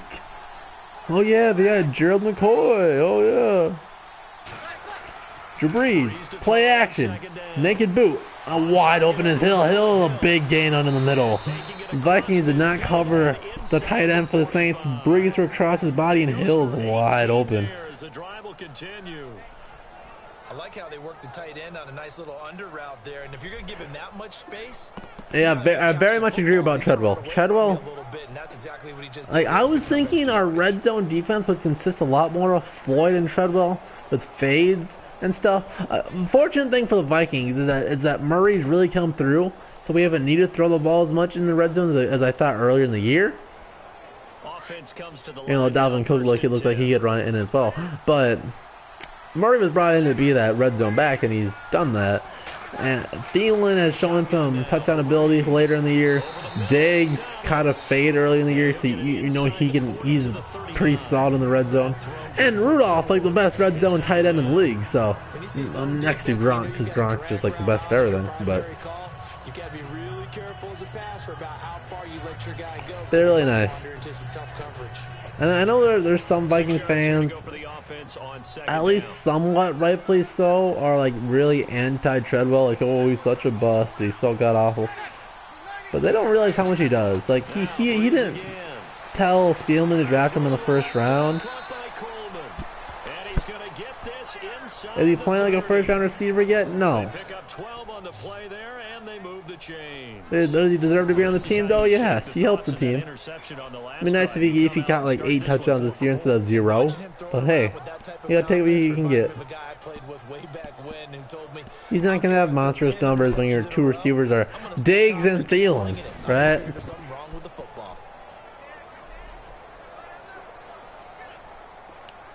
So the offense has it 1st and 10. So after the back-to-back touchdowns for the Vikings, now the Saints are driving. They're at the 26-yard line. Shotgun is Breeze, hands it off to Ingram. Another big hole, and this time another gain. This looks like 7 yards. A solid run on 1st down, gain of 7, leaves him with a 2nd and 3. Well, no matter how they phrase it, staying on schedule, staying ahead I think it's a case of Treadwell not being a very good fit for our scheme right now. So we do a lot more like quick type passes where either it's a quick out or a go route. It's just plays that don't really cater to his style as a receiver. Because you know, Michael Floyd has done bad too. They're very similar receivers. Big body receivers that don't have blazing speed. Breeze, the pocket's collapsing. No, but I don't know why the Vikings, why Linval Joseph was just standing at the line of scrimmage. that was very weird. The strategy was evident there. Get it to your tight end and make And the biggest thing for Treadwell is that when he does get open, Keenum just doesn't see him. If you watch the game carefully, you'll see multiple times where Treadwell is practically wide open deep 20 yards or so down the field, and Keenum just doesn't throw him the ball. The Saints on 3rd down. They're at 50%, 4 for 8. This time they face a 3rd and a short 2. A pistol is Breeze. And he'll hand it off. Breeze, Ingram gets enough, gets the sideline, he powers through. A brilliant power run by Mark Ingram. Now he's over the 100-yard marker. They're able to convert on 3rd down, and that sets up a 1st and goal. I'll tell you this. Ingram ain't getting 100 yards in real life. The effort of this man here today. He's been a real thorn in their sides all afternoon. And that last carry puts him over the 100-yard mark. Like, maybe that's a little bit of a confidence issue for Treadwell. Yeah. Look at that, breaking through that tackle. Because he's been 2 years and he hasn't caught a single touchdown. Like, I think that would discourage anybody, at least a little bit. But I think it's more so just Keenum just not seeing him. Can the Vikings defense hold through yet again? They'll run it again. A big hit by Kendricks. Kendricks laid him on his back, lowered his shoulder, ran straight to the hole. Kendricks knocking the air out of Ingram. The power of the big man. Kendrick's playing like a 260-pound Troy Polamalu. But no success there. They rallied quickly on the defensive end. Yeah, exactly, Jacob. And sometimes the second read is to run, so. And a false start from the right guard. The noise of US Bank Stadium coming in clutch once again. That's going to set him back 5 yards. Still 2nd down.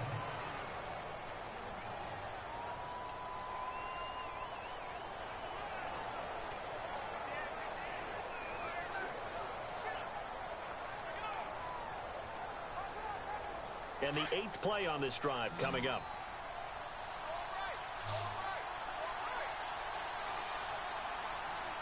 Nobody in the backfield is Breeze. Does he have the time? The Vikings blitz. The Vikings get there. He is thrown to a hill, and he's not going to get even close to the first down marker. A 3rd and goal from the 9 upcoming. A very big play here for Minnesota. If they even stop the Saints here, a big uplifting factor.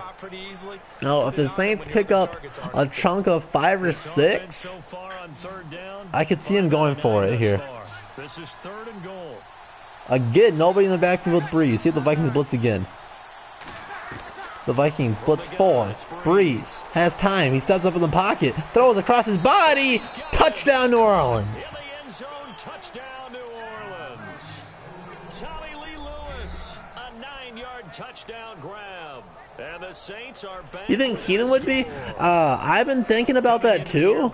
And I was thinking maybe like Harrison Smith. I know they don't do defensive players that often, but I think Harrison Smith would look pretty cool on it, man. But I think Case Keenum's the safest option. So if he gets a little Madden curse. The coach got on the headset and told the rest of the staff, well, fellas, we found our quarterback.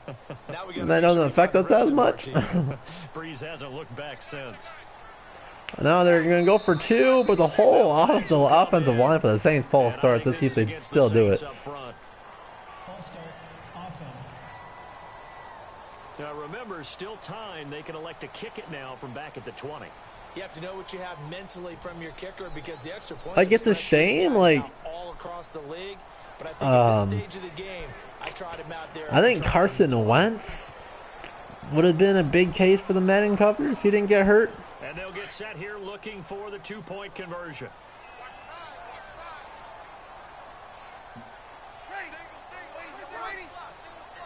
Now they'll still go for 2. Keep Breeze running across his body. They got it. Ted Ginn was uncovered. I don't know what Rhodes was doing. A free release. Ginn had the easiest 2 points of his life. Now it's a 3-point game. Get it to a 3-point game, and they did it. Yeah, and sometimes you just throw out time of game. You don't worry about that. There's just a feel sometimes in making that call, and he felt good about what he had for a 2-point conversion, and now they're only down 3 and feeling great about themselves.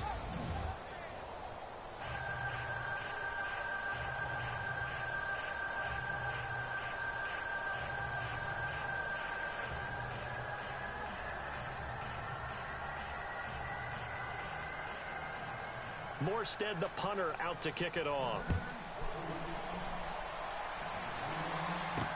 This fielded a few yards into the end zone. Is that what the announcer said, or is that what I said? It's the 20 to the 22-yard line.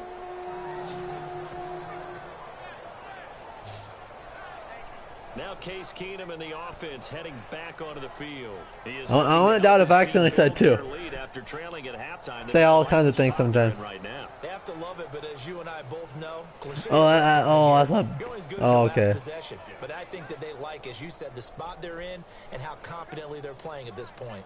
But again, just a 1-possession lead, looking to expand that now.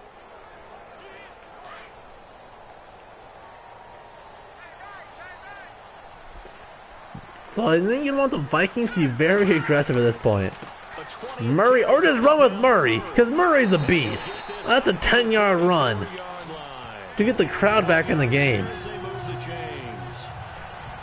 this is an example of breaking down a defense, because on a lot of these runs, he's getting past the point of attack, and guess what he's doing? Forcing the secondary guys to have to make a lot of tackles.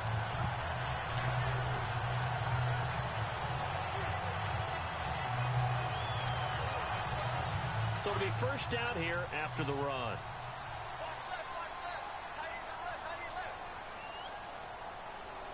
No, they won't rise the beast. And now Murray, another big hole for Murray. Picks up 5. 39 here. He'll get a nice chunk there on the first down run, and it's 2nd and 4. He's Trying to show that they can run the ball, protect this Bryce the Beast also predicted the Lions will still win the Super Bowl. It's gonna happen. Stand up and stop him. 2nd and 4. Vikings trying to milk this 3-point lead as much as they can. And there's a run to the left side. Murray stuffed right at the line of scrimmage. I'll say he'll lose a yard. Got a yard up to the 40. Yeah, but that's what happens when the new iPhone comes out. All other iPhones just start being garbage. So I feel you. And they can add up as the game goes along. You control the clock, you control the ball, and that way you often control the game. Sears bunch at the top. Thielen at the bottom. Keenum, 3-step drop underneath. Wide open is Rudolph. The red zone reindeer, as he's known.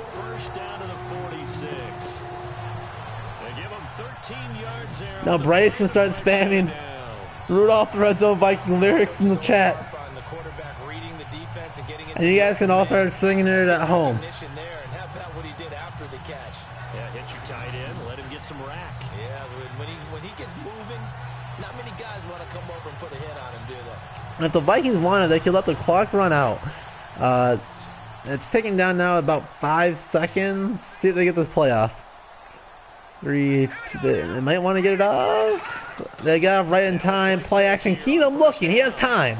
Stepping up. Now he no longer has time. It looked like he was slipping off 91, but Hendrickson got back on him. It's a 10-yard loss. Man, we should let that clock expire. There we go. Fourth quarter. That's a 3-point game. After this is the NFL, and it's on EA Sports.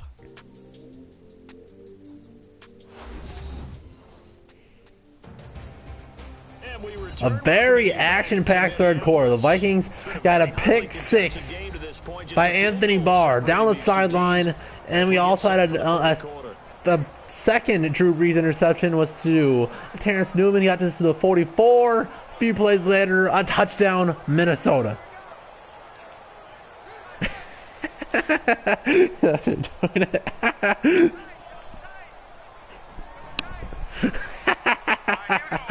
That's the funniest thing. Goes to Murray, and Murray breaks the first tackle and only gets 2. He's laughing. Call him name. They're going to need a lot more than that here on third down. The fourth quarter here, they've got the lead. They want to keep it on the ground. That's what they're doing. Smart football. Keep the clock going. And they'll let Paul Rudolph You got to figure now they're going to see more playing any Super Bowl games until 2018. Alright, big 3rd and 18 here. A blitz is on, swats the line of scrimmage, and the Vikings left to punt. When we talk with people about what we think the most important quality for an NFL quarterback to possess, It said you can't comment. Arm strength, and he showed the arm I don't strength got there. timer on here. Pass he threw, but he wasn't accurate, was he? No. Listen, you like If you didn't spam and harass my actual people in the live chat, I could make you an admin, but I'm not sure I can trust you with that type of power. And a pretty god-awful punt. Out of bounds to the 26-yard line, being a very conservative call.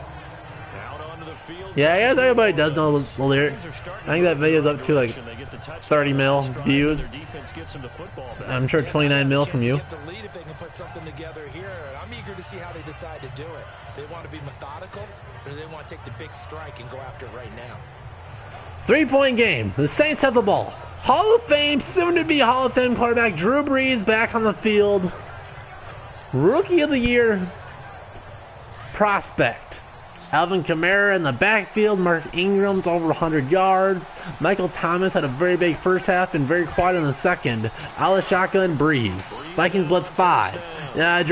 Everson gets close, and there he collapses. It's Anthony Barr. Now give the sack to Everson. Looked like Anthony Barr got his helmet in there and knocked him over. In there to sack him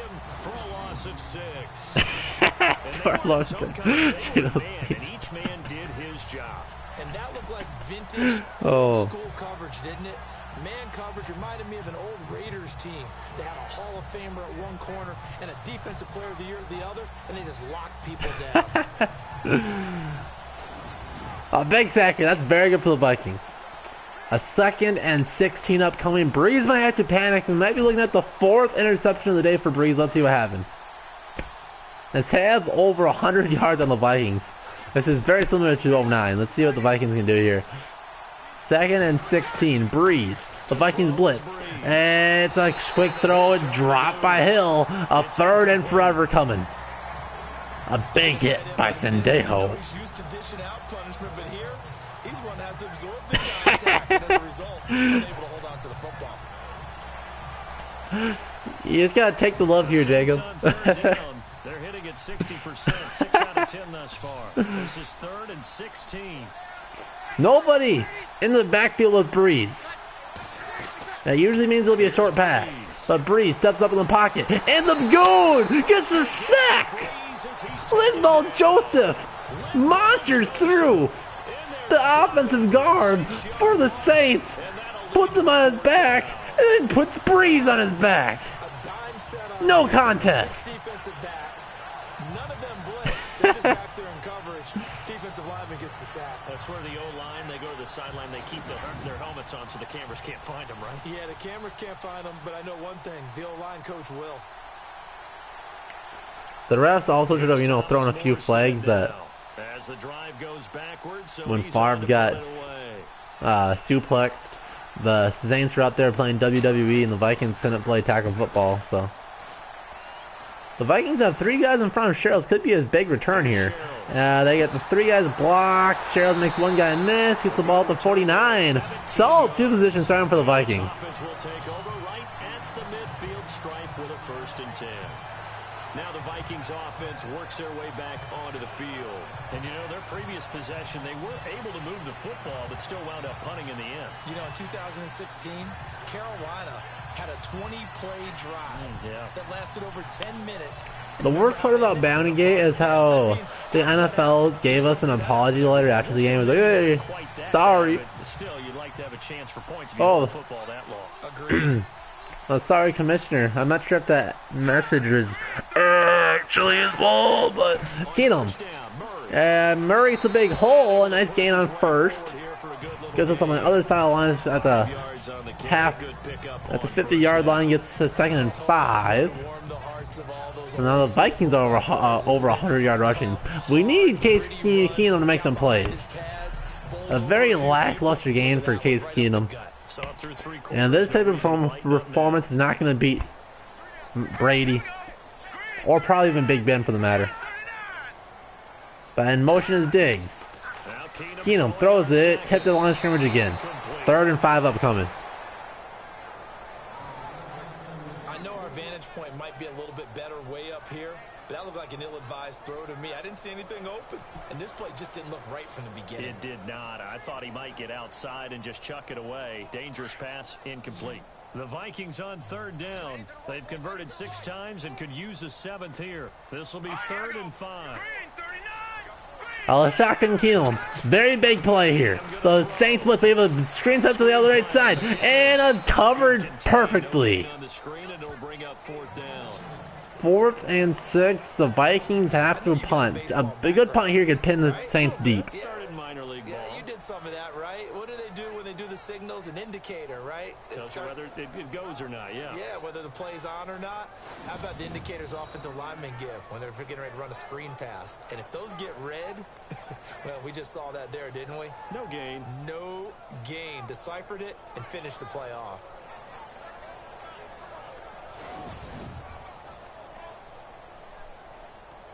Here's Ryan Quigley now, as he'll punt it away for the 4th time today. I don't know why the Vikings have struggled so much around this part of the field. Quigley at the boot. And this one looks good. At the 11-yard line. Finally a good punt for Quigley. At the 11-yard line. Out onto the field comes New Orleans. And on the last go-around, they really couldn't get anything going. And I think the Vikings would definitely take this type of performance in Breeze in real life. 2 touchdowns, but 3 interceptions. One of those was a pick 6. Move the ball at least a few times on offense, get a couple of 1st downs, and hopefully flip the field. Yeah, just something to build off of. That's what they're looking for here. 1st and 10 from the 11. 3 receivers on the field. Breeze out of the shotgun. Here goes Breeze. Vikings blitz Harrison Smith wide open. They throw on the other side is Hill. Maybe don't blitz Harrison. In Madden, whenever you blitz a safety, especially against these veteran quarterbacks, they'll just throw right behind him every time. Now Hill's at 94 yards in the day, which I don't think is that unrealistic. I predicted Hill to have a big day in this game if the Vikings are shutting down Thomas, Ginn, and their running backs as much as I think they will. Then I think Hill will have to have a big game. I think Breeze will target him quite a bit. So let's see if that holds up. Now 1st and 10 here. Breeze throws it short to Hill again. It picks up another first down. I know how to beat that, and that's what he did. And he's finally taken down, but not before getting across. I like it, Jacob. Across the 45-yard line. When this offense now here comes the Saints. Here, nice 2 plays, already moved the ball about 40 yards.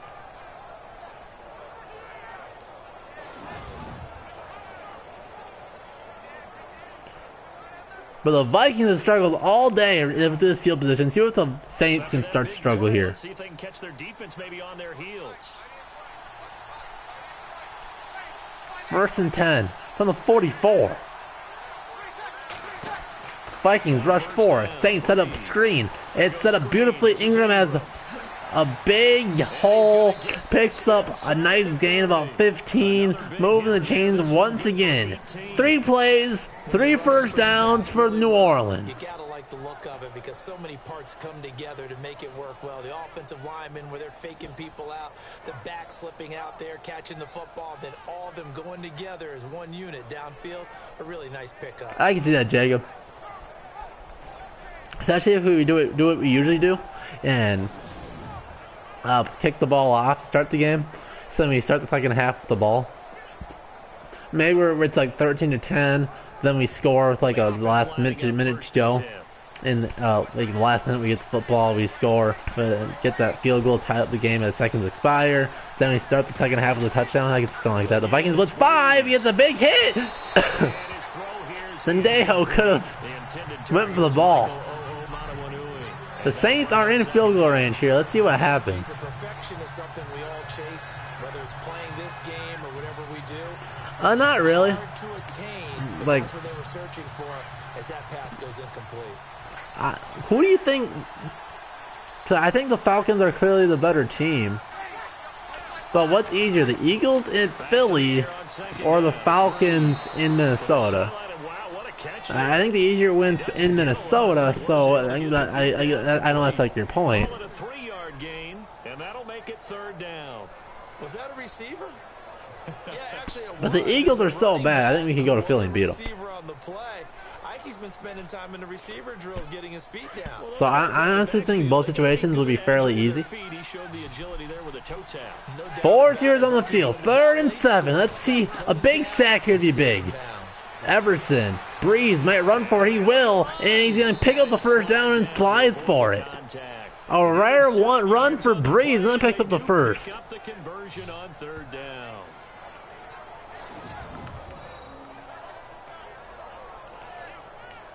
No, I was thinking about doing a power rankings. And I think you can make the case that the Falcons are better than the Saints, honestly. I think their defense is better. I think you can make the case that Matt Ryan right now is the better quarterback. And Julio Jones is a monster. Much better than Michael Thomas. And the defense with their backs against the wall a little bit here as the offense is in the red zone. No, I could be wrong. Maybe I don't know enough about the Saints or give the Falcons too much credit. But as far as I know, they're largely the same team as last year, right?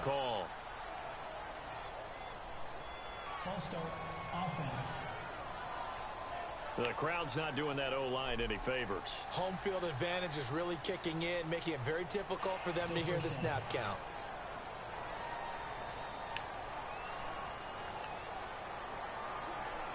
If I do the power rankings, vet, I'd put the Patriots at 1, but say the home field advantage, but put the Vikings over.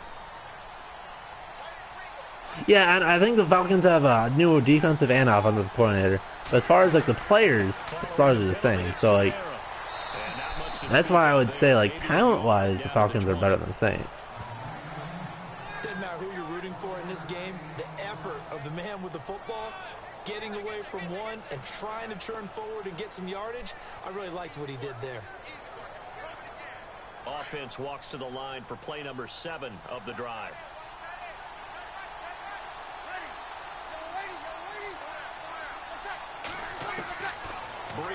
Breeze, look, throws a dart.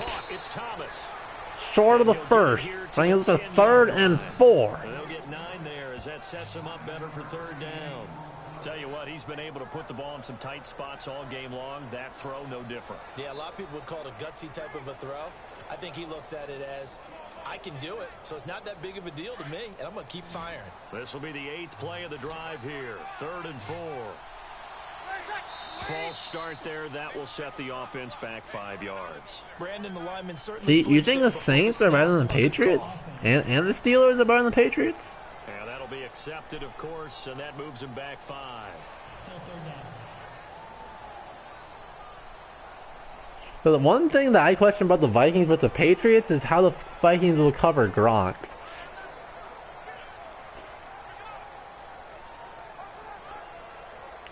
Now play number 8 on this drive, and they need 9 yards to pick up the first on 3rd. A big 3rd and 9. Breeze, and they'll just run with it. A conservative call by Ingram out of the hole, then closed up quickly. And a game-time field goal upcoming. And there's a run to be happy with. Good, solid yardage. He'll take that anytime you hand the ball to a back. See, I was going to do like a in-depth, like analytical look at like a power rankings, and I was making like a whole like chart on Excel. I was trying to make it crazy. And so I have like all the team stats up right now, and team stat-wise, the Pats have the 2nd best ranked offense, 1st in total yards, as the field goals up and tied game at 24. They have 276 pass yards is 2nd, and then and the rush yards is 10th, 118. So I didn't think they'd have that good of a rushing game, but it's actually pretty solid. And defensively, again, they're 5th ranked. They give up a lot of yards. 366 yards a game is 29th. 251 pass yards a game is 30th. And 114.8 rush yards a game is 20th, which must mean they're really good red zone defense. I don't know how you're that bad at giving up yards, but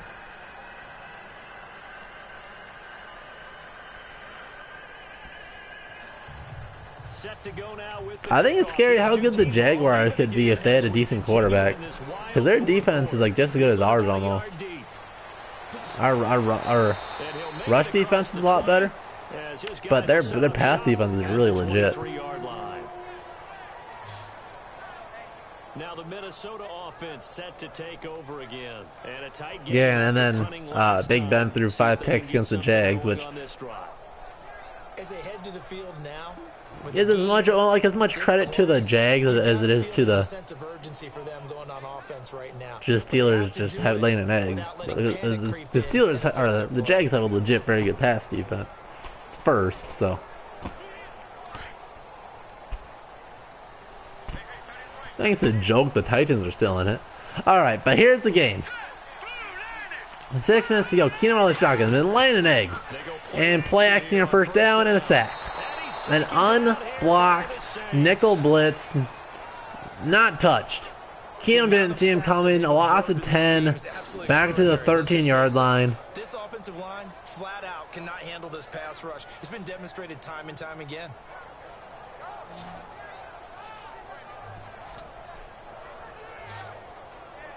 Yeah, Blake Bortles is pretty garbage.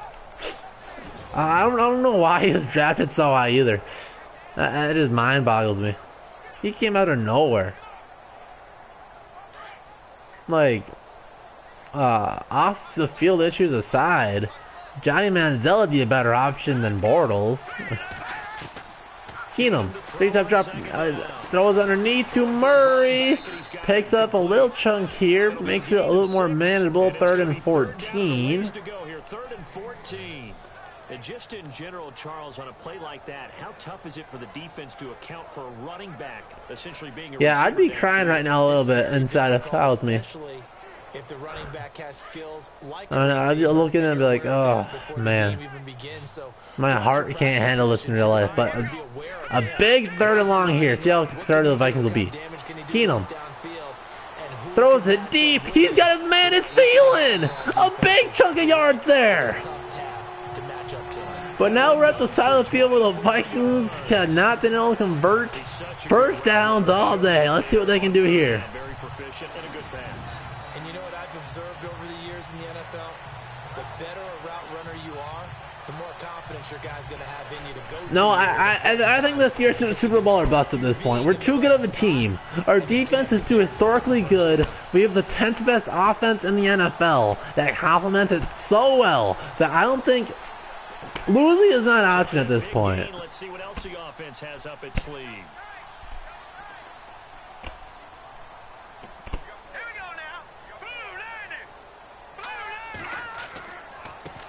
Murray picks up a couple on first. 2nd and 8. 2 yards on the pickup there. It'll be 2nd and 8. Tough day, tough sledding right there, and it's been that way the entire game. Not a whole lot of room to ramble for him. Yeah, you're right. It's been that way all afternoon. Didn't get a whole lot better there.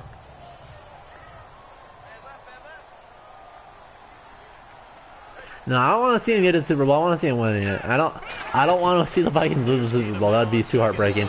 And an awful throw there. Had David Morgan underneath and can't make a 2-yard pass. Throwing incomplete. That was a Blake Bortles pass.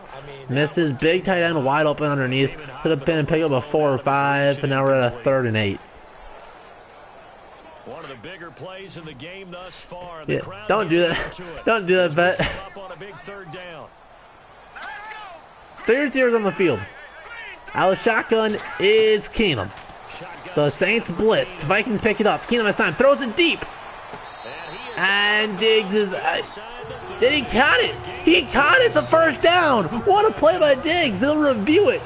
Or let's see if they throw it. They'll have to challenge it. A big looping pass. Where's his feet in bounds? I hate this view because you can't see when he caught it. The Vikings rush to the line of scrimmage so they can't challenge it, but they're taking their jolly good time. So we'll have a and here comes the flag. Could go a long way towards determining the game's outcome with our score tied here in the 4th. And one thing I have to keep reminding myself of every time we run into this situation. That's close, I think. Indisputable visual evidence in order to look at his feet like dragging. Like he stopped walking, but his feet just kept moving. I think it's probably out of bounds.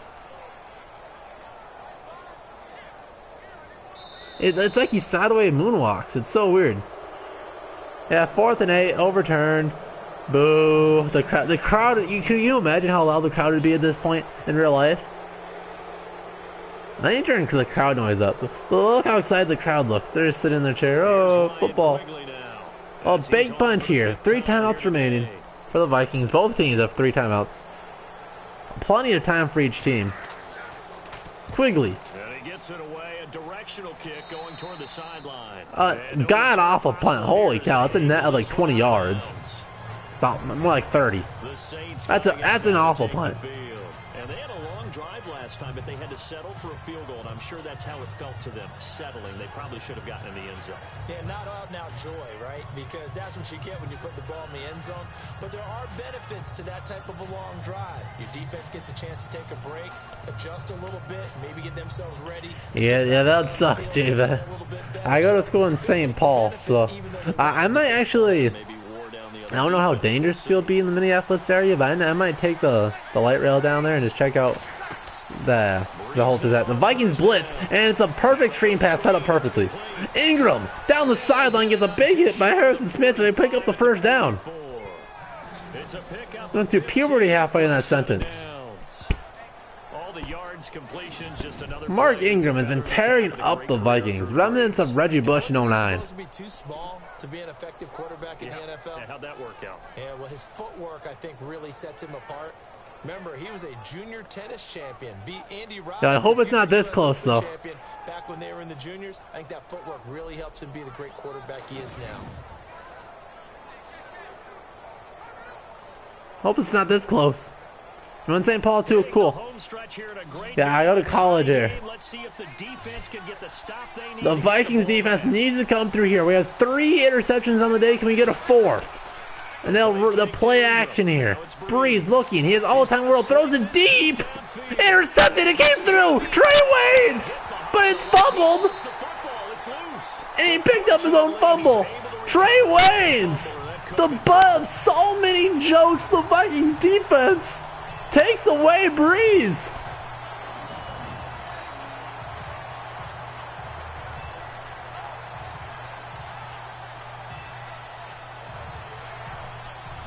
Look at that. It's a complete overthrow. That's why I think Waynes can be so clutch against Ted Ginn Jr. specifically, because his only game, Ted Ginn Jr.'s only game, is deep balls. So that Waynes play a little conservative. The only thing that Waynes can do that could screw the Vikings is getting back to what he was earlier in the year when he was holding all the time and giving up all those pass interferences. Rather more complex in order to try and fashion together a drive. But that is a pretty big booth review. They're probably reviewing the Waynes' fumble. This is where you need that. Like, it doesn't matter. It's like a gain of no yards. Waynes is clearly down. If the knee hit the ground, then they will keep possession.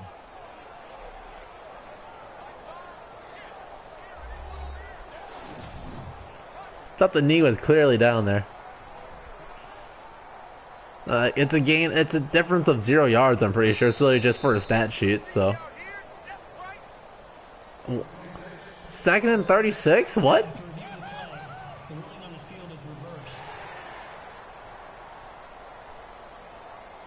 Hey, why is it 2nd and 36? Tie game late, and the offense really has to be conscious of the. Why is it a 2nd and 36? Well, we're experiencing a Madden glitch. Oh, let's see what happens after this play. See if it'll change.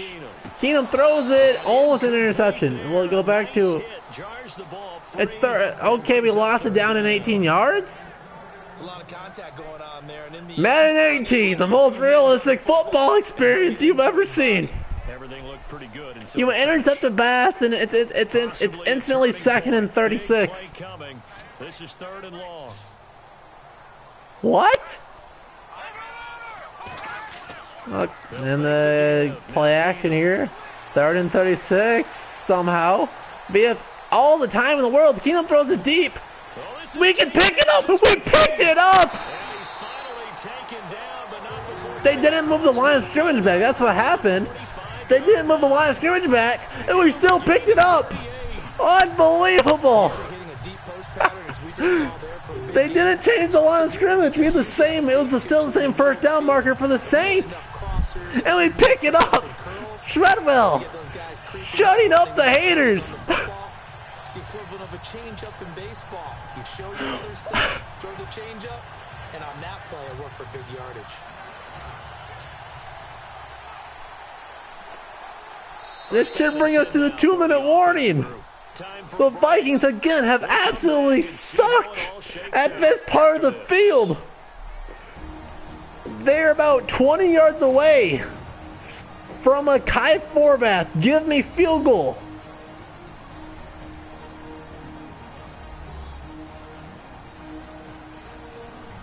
So the Vikings in possession. So that's cool, J-Vet. As we get you reset, they've got it 1st and 10 as they We had a 2nd and 38 because Madden doesn't know what happens after an interception. It treated it like it was like a 18-yard sack. Can't believe it. Now Keenum, out of shotgun. We'd like to take some of the clock time off the clock too. Keenum throws it short to Diggs. Nearing field goal range. We could run the ball here if we wanted to.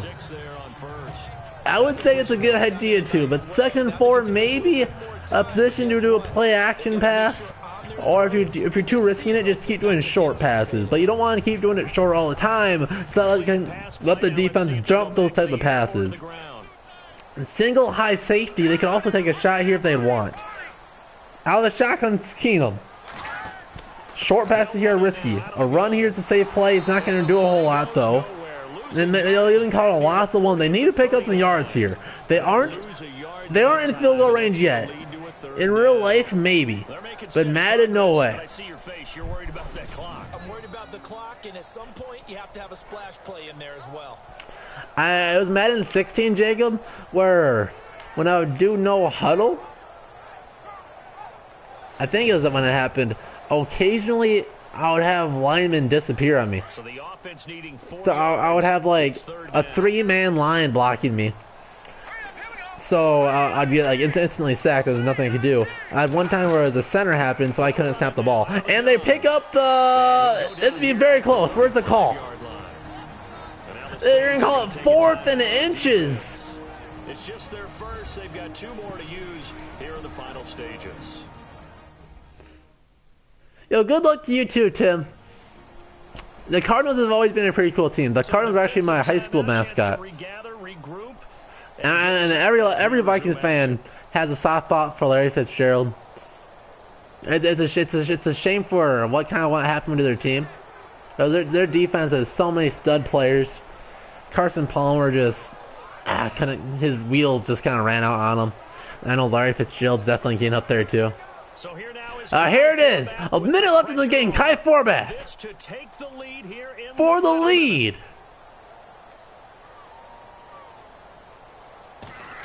The spot, the Teddy, the kick is up and it is good. The Vikings have a 3-point lead. 53 minutes in the game. 53 seconds. So time to reset here. It's a huge kick. No, Fitzgerald really might be. Fitzgerald's low-key so good. He had to deal with so many bad quarterbacks. Exactly right about that, because there still is time for the other guys to run a few plays and get into field goal position. So this 53 seconds, 2 timeouts. That's a lot of time for Drew Brees. But the Vikings have the best defense in the NFL.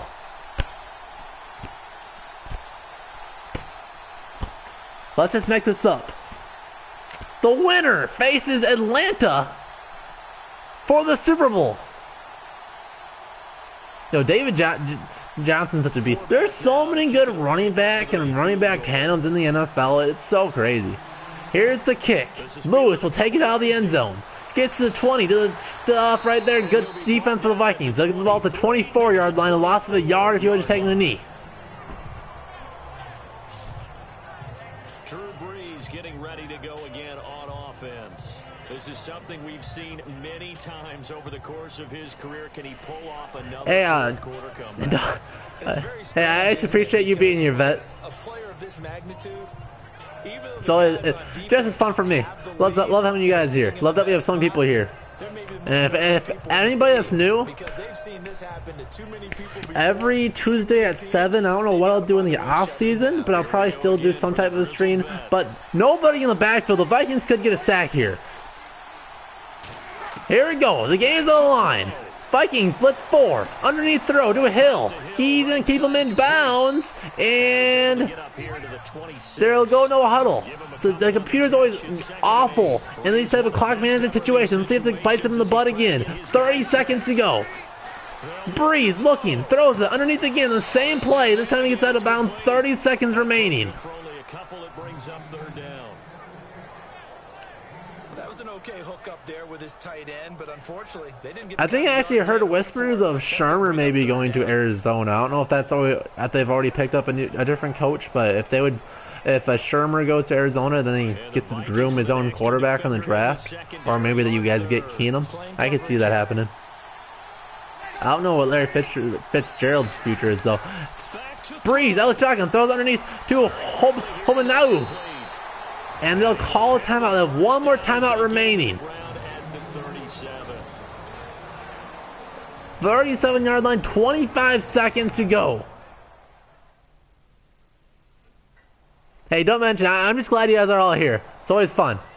And we are back here. Thanks everybody for showing up. Charles Davis, so the offense takes the timeout. You guys spend a lot of time just to watch the computer play Madden and glitch and have us get an interception for 2nd and 38. So glad you guys all made it. Even Cardinal fans. I just appreciate it. All I'm doing is talking and watching the computer play football and letting you guys all have fun in the chat. So it's fun for me. No one in the backfield with Breeze. The Vikings blitz 4, and Breeze has all the time he wants. The Vikings have great defense. The pocket collapses. The Vikings, Everson Griffin, sack! They'll have to call it the last time out here. They'll rush everybody to the line of scrimmage. A very bad play by the Saints. They should have just called the timeout. The clock's ticking. 5 seconds to go. 4, 3. This is the last play. They'll spike the ball here instead of calling the timeout. This is the last play of the game. Seconds left on the clock. They'll have one big Hail Mary.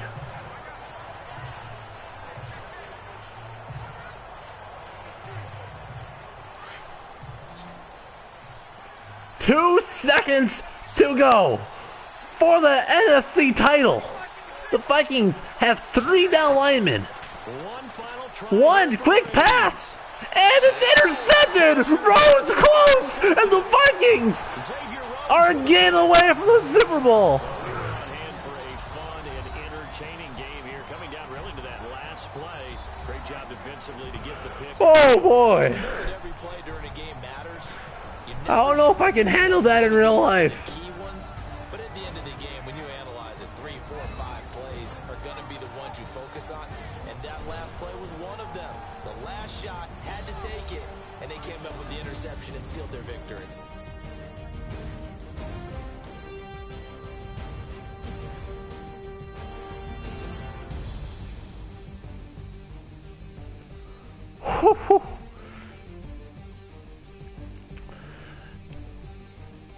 You know, if you guys want, what day works better for you guys? I don't want to do a whole nother simulation today, because for me it's just not as fun to commentate and talk 5 takeaways. The last one was kind of irrelevant, but still 3 interceptions on Breeze and 1 fumble on Ingram. Let's check out the stats. As we say so long from Minneapolis.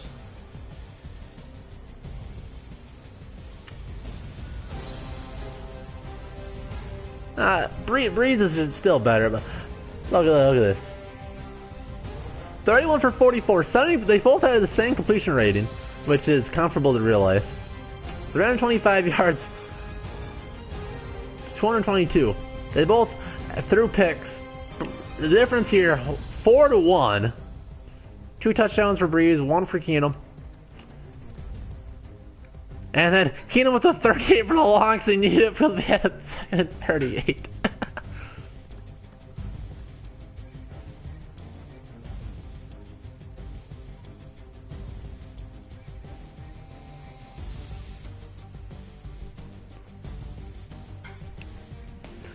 And Murray carried our defense. I really don't think this is going to happen. I don't know why Ingram's going to run for over 100 yards against us. And the fumble is nice, but man. And then Kamara barely used it all. Madden just doesn't really use dual running backs well at all. And receiving, boy Thielen. Your boy Treadwell with the most clutch catch of the game. 30 yards.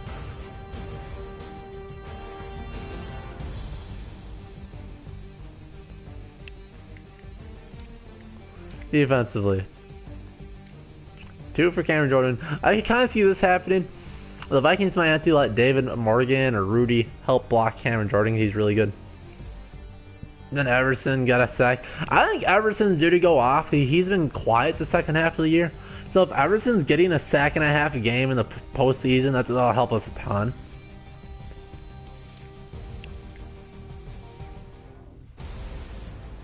Alright, so the hype's still going. So if you guys want to watch me play, I'll play the Vikings versus either the Falcons or Eagles. What one do you want more?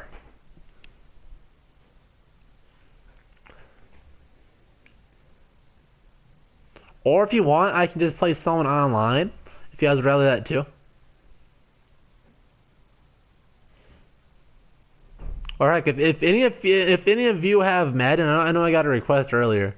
But if any of you have Madden and want to hop on right now, I can play one of you guys. If you guys want to watch me play the Falcons, well, you guys want to watch the Falcons Eagles? Because I was thinking I could do a simulation for the Falcons Eagles game either tomorrow or Thursday at 7 o'clock again. Would you guys be down for that? Or do you guys just really want to see the game right now? I'm on PS4.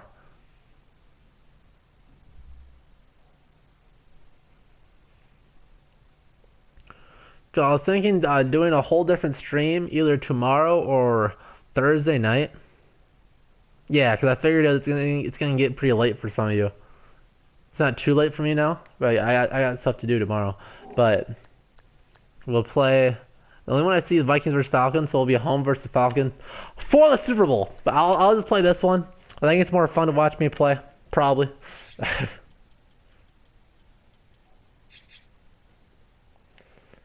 So I'll keep it all pro.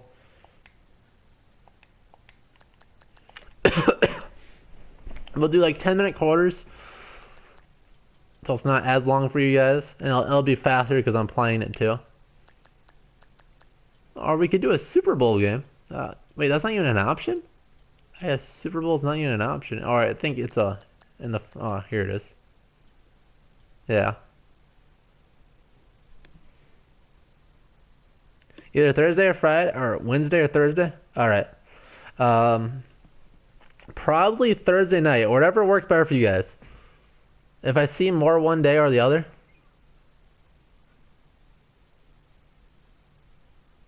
Night sempre libre.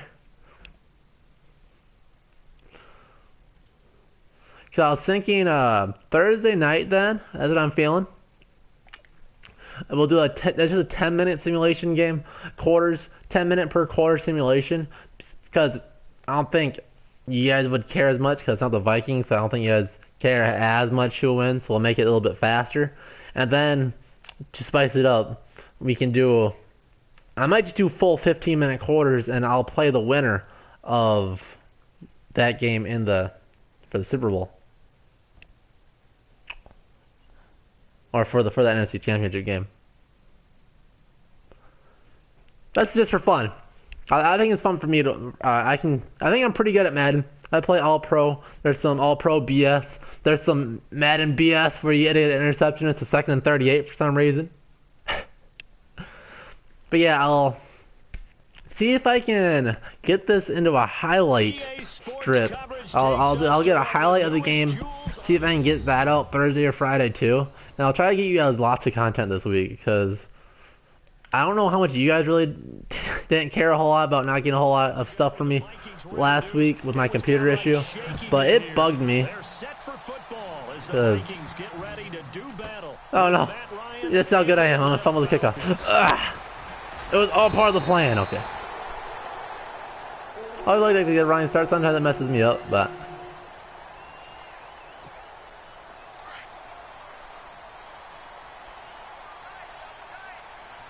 Look, Paulie and Rudy. So it looks like they really don't like having deep safeties, so I could probably burn them. Now a first carry for Latavius Murray. And he'll find some space up to about the 20. There we go, boys. It's a 6-yard pickup For the Super Bowl. Kinda. That's me playing it. Here because one of the keys to advancing the ball downfield, success on first down. Walking safety up. I wish I cut that inside. And he'll get this one up to the 26. Should have cut that one inside. I saw the defensive tackle go in, but I saw it too late. Should I run or pass here? Don't worry about answering that. Establish things, but the defensive guys, hey, they just won the battle there. It wasn't a big run given up. They don't always have. I'll go out in a weak ISO formation. I'll see what they're doing on defense. It looks like they're going to stop the run. Now they're backing the safeties up. I think I got it. They'll run here. It's Murray. And he's going to have the first. And then we'll go no huddle here. And they have god awful plays for me to run out of. There we go. Here's one. I don't know why. It makes Thielen a blocker and Morgan outside, but we'll take it. Now a play fake here on first down. He's just going to dump this one off to his fullback out of the backfield. That was a good read by the safety. He came on that fast. That'll make this a 2nd down. And the big guy catches the ball out of the backfield, and oftentimes Right, now we'll open them up a bit. Like, all they can do is run on us. Now we'll fool them real good. Just kidding. I'll be safe.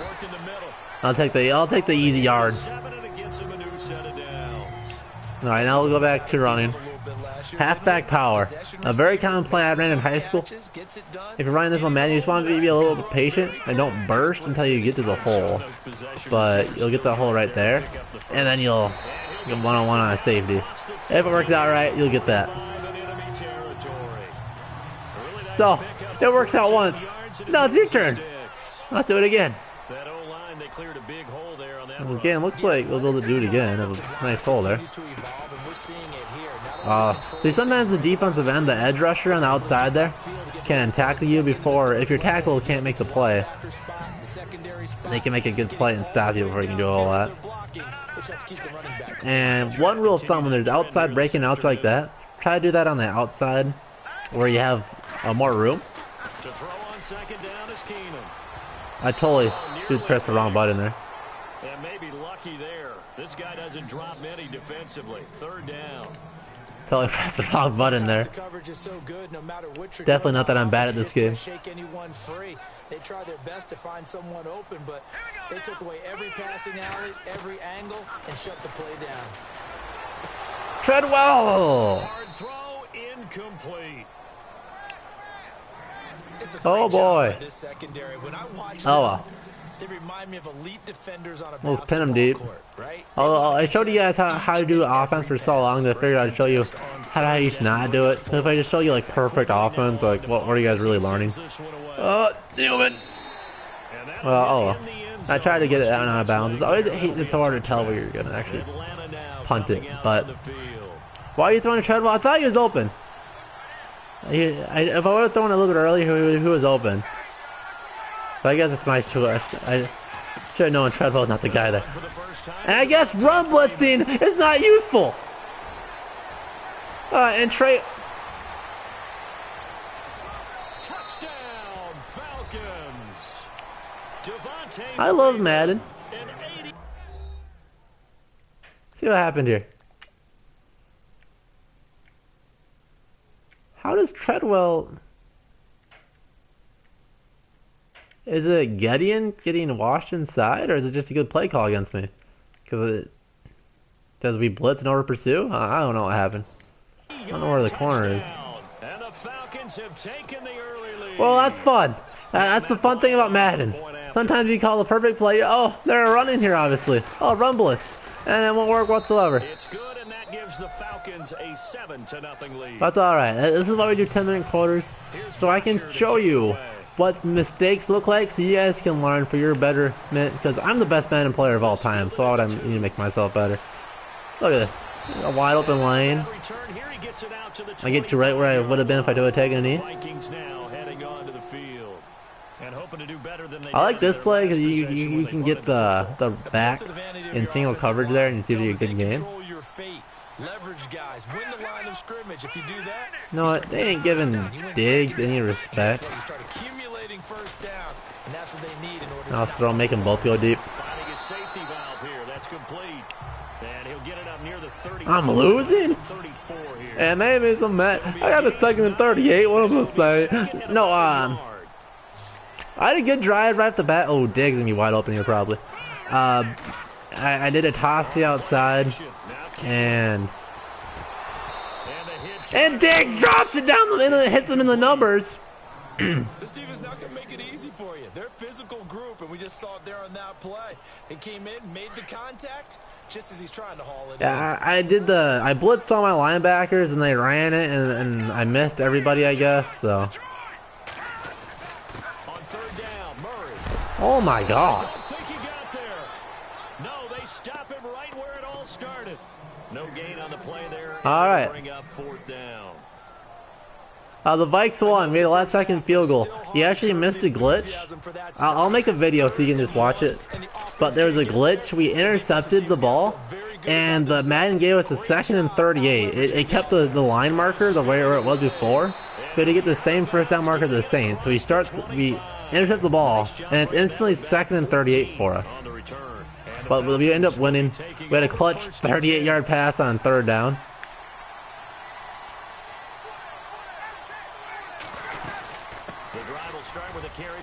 Oh my God.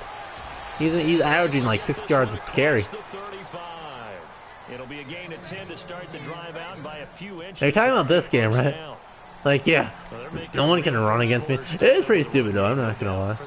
I can't even be mad right now when we had that hype of a simulation. Let's go, Kendricks. Let's go, Matt Ryan. I like what they're seeing from this unit so far. Right now, they've decided to, as you said, establish the run game, and they've been successful doing it. Well, that's the big drawback to this play. Even if I'm sure it's confusing to know what I meant by that glitch, in this case, he kept it, but when you show it, I'll do the highlights. Pretty apparent. And there we go. This is how you play defense. That's why I hate defense in Madden. You're only controlling one person, and it's just not enough. But when in doubt, cover 2 man on defense is the way to go. And some changes here as the D-line separates some. Here's Ryan. Just kidding. What's going on? And he'll take it into the Okay. touchdown Atlanta. What even happened? Alright, so it's underneath route, which is fair. Maybe I should have done zone. Sendejo just doesn't know how to tackle, I guess. And then Harrison Smith. Oh, okay. Alright. This is why Madden is such a good game. And the Falcons will extend their lead. And it's good to make it 14. Alright, just giving the Falcons a little bit of a leeway here. You're making it a fun game. I always like doing comeback victories, you know what I'm saying? Speed. Fielded about a yard deep. Where's my blocker so slow? And a pretty good return here. He'll be stopped just shy of the 25 at the 24-yard line. We're picking up chunk yards here. I know if those garbage. In the first half. This becomes a pretty important drive, doesn't it? It certainly does, and a lot of teams script plays. We know that, right? They have a script to start the ball game, and typically those scripts go between 12 and 24 and 25 plays. This is what All Pro does. It just makes your guys drop passes. It's so fun. Oh, look at that. Another drop pass. Yeah, not to microwave your dog, just like your subs wanted. Oh, yeah, sister's dog. The Uno gods. What the heck? Why can't I make a 6-yard throw? Looking for his tight end there, Kyle Rudolph. And that'll make it 3rd down. Let's face it, if you want to get back into the game, these are the kind of throws you've got to hit. He's wide open right there. Got to be able to get it to him, don't you think? And those are the throws that have been available to them every time he's dropped a pass. Yeah, that's a big miss. David Morgan's the most clutch receiver on the team. Is it real to play online? What do you mean real? It's a lot of fun watching the NFL now, isn't it? Because when the big fella runs routes, it used to be when we were kids, he'd run about 3 different routes, and that was it. Now he can run anything and catch the balls we just saw there. Another nice gain, 13 yards that time, and another 1st down. Here we go now. On 1st down, it's Keenum. The throw left side complete to Treadwell. Yeah, Tread. Back-to-back nice plays, 12 yards that time, and a 1st down. They're playing so far off the line of scrimmage, so I should be able to get a big running lane here, yeah. They're so far back. Back-to-back nice gains, that one for 14 yards and another 1st. Can I get the play off? To admit, I'm excited by that play call and the end result, because this is a team that's down big early in the 1st quarter. And a lot of teams will just panic. Oh, wrong play button. That's when I tell I'm panicking. I try and press to square, but I press the wrong button. I want you guys to think of how much you'd like this. Like, Madden on the VR. Virtual reality Madden. You're actually looking around, looking for receivers. I think that'd be a lot of fun. Keenum again here on 2nd and 10. And this one is incomplete. Some of the fans at Thielen wide open there. Happy about what we've seen in this 1st half. No, not at all. But you know, he'd obviously dropped that one. And it shows on the scoreboard. This offense was on the move. Now 2 straight incompletions have them looking at 3rd and 10. From the gun, it's Keenum. And he's going to go down.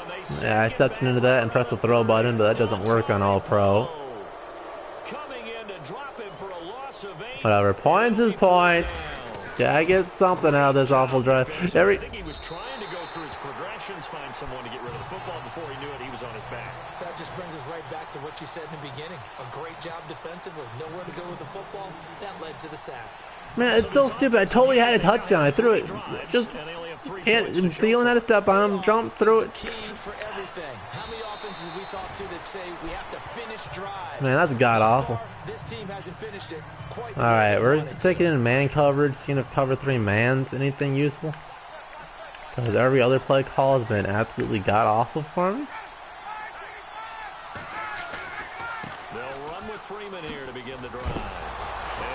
This is the best play call. It's all about play calling. It's all about play calling. It's all about play calling. This one into the end zone for a Viking touchdown. No, Morgan. It's 14 to 10. Some of the best, they're not immune to the fumble, and here it really hurts them. If the ball gets away from any runner's body, that's when the defense pokes at it, swipes at it, swats at it, and finds a way to create a big play. The actual simulation part was really hype, though. That's what I was talking about. And you can bet they're preaching 2 hands on the ball here as the kick's away following that fumble return. Fielded about a yard deep.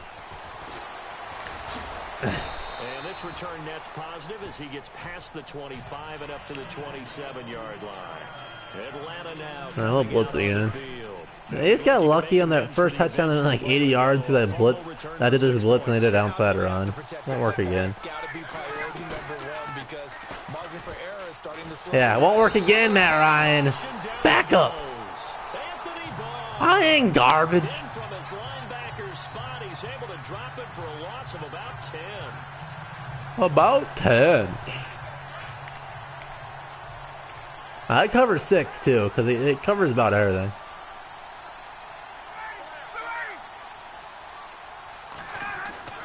Now Ryan on second down. Yeah, nice catch, Freeman. You want those 2 yards? You can take those 2 yards. You garbage. Staring at a 3rd and long here. I know most of the time when the ball's in the air, you're thinking wide receiver, tight end, but running backs, they can be a big part of any passing offense nowadays.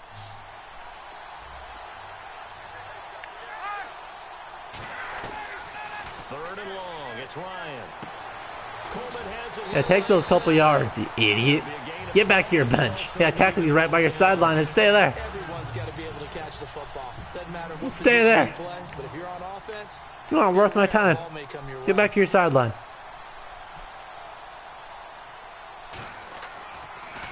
Boom. The punter Bosher on now as he gets this one away. Sherrills to return it. He can't bring him down. The weight room does work. The weight room does work. Thanks, announcer. Well done. And the Vikings will take over here 1st and 10. Alright, so we need to do something a little bit different here. So play action here on 1st down. Make this play. They go play action here on 1st down. Escaping the pressure right. I saw the guy right here chasing me down. I was like, nah. We ain't about that right now. I like that because right away, that's not the one I like the most. There's another run at play I like a little bit better, and they're leaning on the right side, so they'll be going at that side actually. Go to the inside, Murray. Still a couple yards short of the first as the 3-yard gain brings up a 3rd down. Oh, you think so? I think online's good and all, but like I'm honestly undefeated on normal online. There.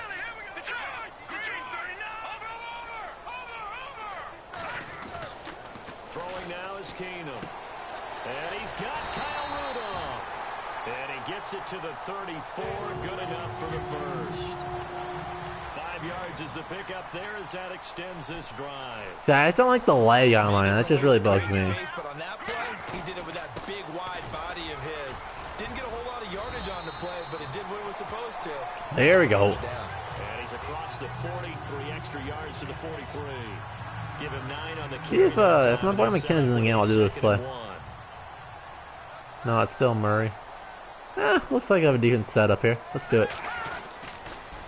Again, it's Murray. I don't know why he does so far outside. I don't know why Remember takes a 35-yard loop outside.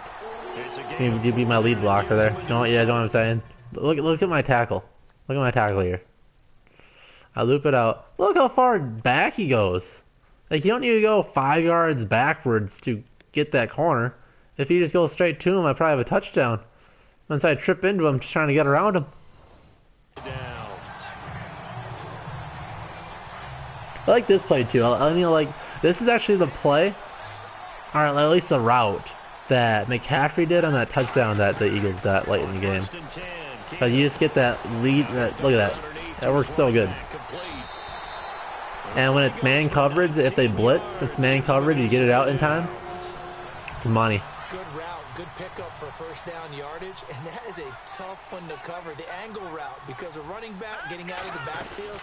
If you're trying to cover that, especially if you're in the linebacker spot, and you're seeing this play develop, he heads out towards the flat first, and that often gets you to overcommit running in that direction. Then he cuts back up inside you into the middle of the field. That's what we just saw there for a nice pickup. Going with a screen for Murray, and he's able to get it down to the 25-yard line. They get 7 there on the screen. It'll set up a third down. Oh, okay, yeah. Yeah, online's fine and all, but the leg's just tough to deal with sometimes. It's only really noticeable. Holy cow. We're going for it. That's stupid. I guess I don't have a choice because I pressed X too many times. That was a terrific job by the defense stopping them on 3rd and short, but sometimes you get some visual cues from the offense because when they're going in short yard situations, you might see the offensive line come in tighter together, a little more shoulder to shoulder, trying to we'll be in this formation and see if we get to audible. Yeah, they're only thinking we're but instead they're going to go for it. You know what? This should be open if I do this. They do snap it to Keenum, and he'll go out of bounds in the there we go. Make sure you guys feet in bounds. I saw single coverage on Thielen as he walks out of the building. I saw single coverage on Thielen, so I knew the out would be open. I don't know why the clock's still running, so I clearly went out of bounds, but we'll take it. Then we can run here. Try to get some of the clock out. Yeah, I went for it, Jacob. Don't worry.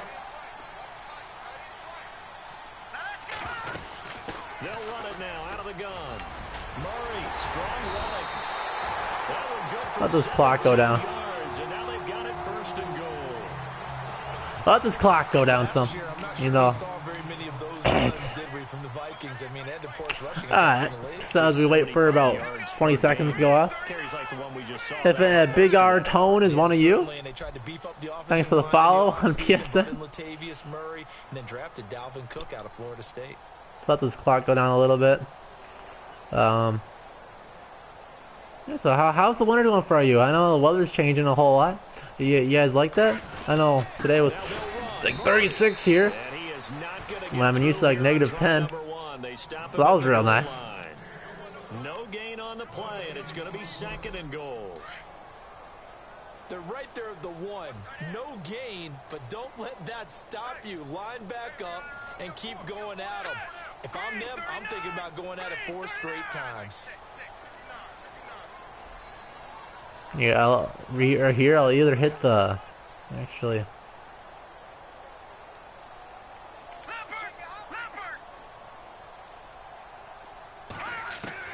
Here's Keenum now on 2nd down. Eluding the pressure right. Why can't I throw it? I guess the throw button doesn't work. Okay. We were about 20 minutes ago. That's okay. This backs me up enough, so this play will be wide open. That was all part of the game plan the entire time. When you're this close to the goal line, you got to expect pressure from the defense, so the ball's got to come out fast. Got to get out of his hands quicker. Here's Keenum. Jesus. A bullet throw, but incomplete. I think that was a good job there defensively. They did allow him to Screw drive all the way downfield, but once we start with the ball? Yeah, I think we did start with the ball. That sucks. They really turned up the pressure. Major L, yeah. Well, I threw the button. That's always the thing in Madden too. Like, there's no such thing as like the throw on the run. The quarterback always has to set his feet, then throw the ball. So you can't just be running away from the line and throw it. Like you think, oh, it's real life, so you can do that. But no, you can't do that. So And he'll take it back to about That place never works, but so out come whatever. The Falcons now. And the ball backed way up, so thinking with this amount of time Again, just trying to make it a close game. and we'll see these two teams go to the lockers. Yeah, I don't think you want to overthink it in this situation. Either side of the ball. Just go ahead and finish up the half and get on out and talk. Can you just not call a timeout, please? Pick up there as he'll take this up to right around the 20. Credit him. All right, here's halftime. A pathetic first half performance by me. Not gonna lie. Defensive front there to hold him to a short It's game getting better. first down. Well played, I must say. Yeah, only getting 1 yard. There was no room to run. All right. So both teams have their marching orders, and we'll get going. Pretty again much here tied in game. quarter number Just got an 3. empty stupid. This is fielded at the goal line. And That it'll take kid. it on just past the 20, That my boy Brock. about the 21-yard line. Here comes the Falcon offense now as they get set to take over here. They have the lead now. They'll be looking to extend that lead. And this is Think they'll run here? I enjoy talking about I think the one of my quick favorite pass. subjects. Tendency breakers or counters, as I also No, they won't call run. them. You've done Holy cow! things And in a certain way in the first a half, 38-foot hole. and they've had ability to see what you've done. They're Yeah, going to 6 make rushes, their 107 adjustments. yards. So guess what? For realism. Adjust yourself and try From to yours stay ahead truly, of the pace, Madden. because you are Old looking for EA. some separation in this ball game. The adjustment to the adjustment. Without a doubt. Show them one thing, hit them with something else. Now it's Ryan. I love that. I blitz with Kendricks. I get like triple teamed. And Barr's always wide open. His second sack now of the afternoon. Well, that play was the very definition of fast, quick, and in a hurry. See, what you don't know of Suddenly, Jacob is he was the there. major actually goes to the Falcons for playing against me. A big sack. Exact same thing. These are gonna happen. He's airing it out for Sanu. And that's gonna wind If up it's roughing the passer, I'm gonna be so mad. We do have a Oh flag my down. god. Let's I check hate in penalties with in the Madden, especially something like that. It's so But they hate to stupid. see him take that hit. You're always trying to cool off a big-time Like, guy oh to yeah, the that's ball, so my but you fault have to because know someone when to on my back off, team pull up, and not hit roughing him. the There's the passer. Oh, it's so fun. It's just so stupid. Now Ryan on first down. And finding the tight end Hooper. And he'll get it out to midfield. Looks like, yeah, they'll spot it right at midfield at the 50. Like I had it was like a 3rd and 20. Weren't they? But roughing the passer. Oh. Right to the tight end. Nice completion, just like they do it in practice. All right, you got a false start there. 3rd, 2nd, and 7. Falcons moved early. And that'll set them back 5. 3 tight ends. I think they actually might do play action here. 7 yards to go So I'll on actually second down. think a tight end pass. That's what I'm actually predicting. I'll stretch to the right side. Here's Freeman. My God, he jukes up my entire team with every spin move. Midfield and Is it inside actually the Barry 45. Sanders? Give him 12 Like, oh yards yeah, on it's that all my one. fault. Fred shut it down. It's my fault that Kendricks At a high level, doesn't he? Because when I watch gets him, juked out of I his think he's shoes because Freeman apparently has 1,000 agility Also rating. has that sense of where holes are going to be before they actually open. I think that helps set him apart from many of the other backs in the league. Freeman again, a first down carry. And maybe a measure of revenge there. He's had his way in this one, but this time they get him behind the line. This will be a 2-yard loss on the play. And that'll make it 2nd and 12.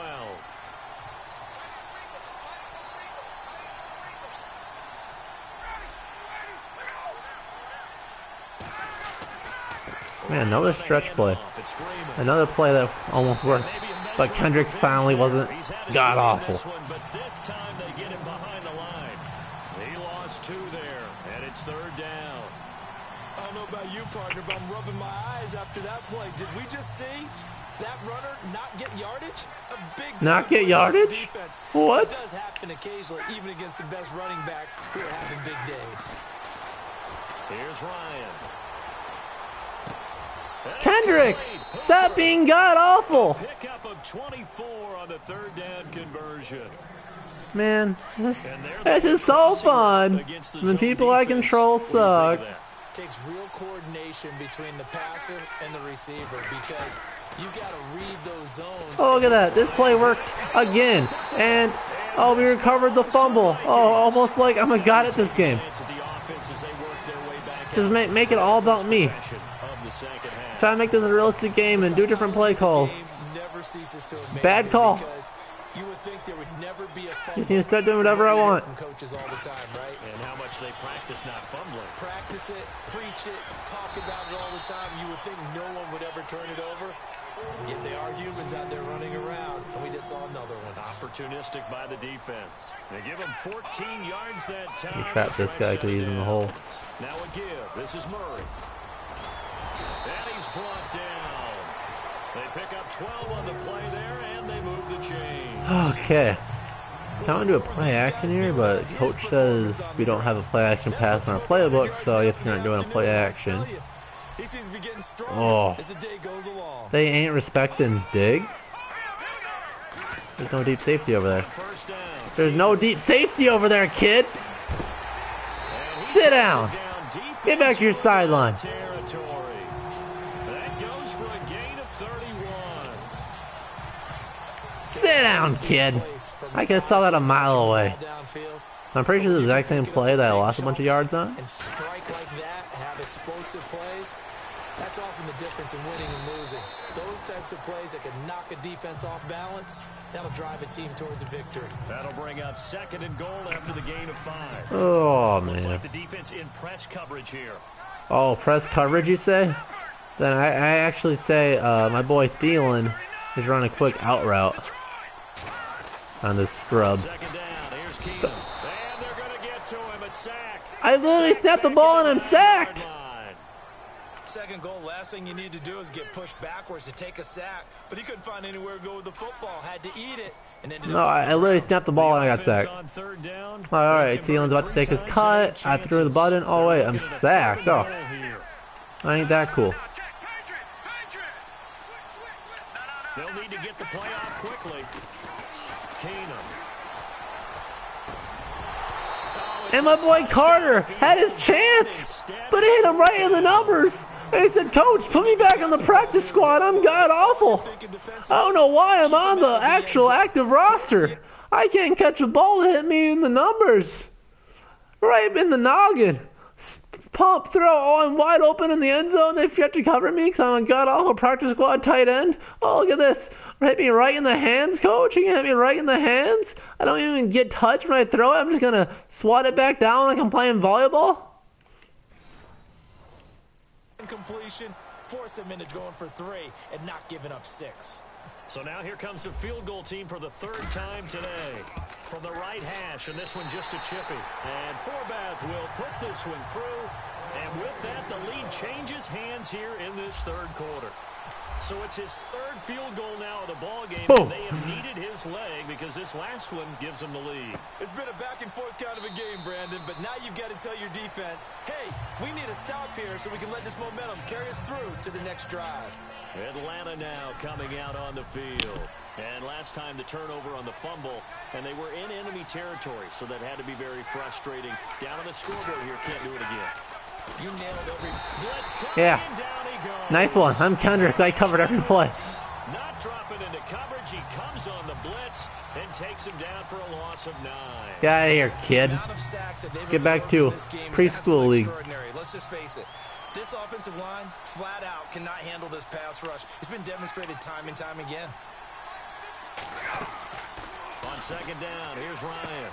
They'll set up the screen for Freeman. And he'll be Yeah, about get back 4 home, yards kid. shy of the 20 at the 19-yard line. Give him 3 on the screen. He couldn't break free, and it's 3rd down. So many things have to come together just right for a screen pass to break for big yardage. The blocking, the timing of the pass to the runner, everything has to fit together just right. Made the tackle jump, I think. Defense was able to disrupt Seriously? things You and called hold on it to a me short game. for the tackle jumping offsets? 5 yards. You watch football, ref? Defensive end, he wants to get into the offensive backfield. He wants that get off to be as Ah, fast screw it. as Let's go, possible. man. A little too quick on that one. On 3rd down, Ryan. And he's got some. My God! How is Rhodes that bad? Contact. Oh, the best corner in the league? Oh, yeah, obviously. Would get absolutely destroyed by my Mohamed Sanu.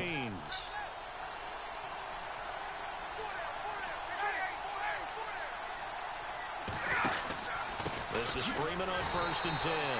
And maybe a measure of revenge there. He's had his way in this one, but this time they get him behind the line. He'll wind up losing a yard on the play, and it'll be 2nd and 11. Oftentimes when a guy has a game like this, he's going to take his offensive line out to dinner afterwards. But after a play like that, he may tell him.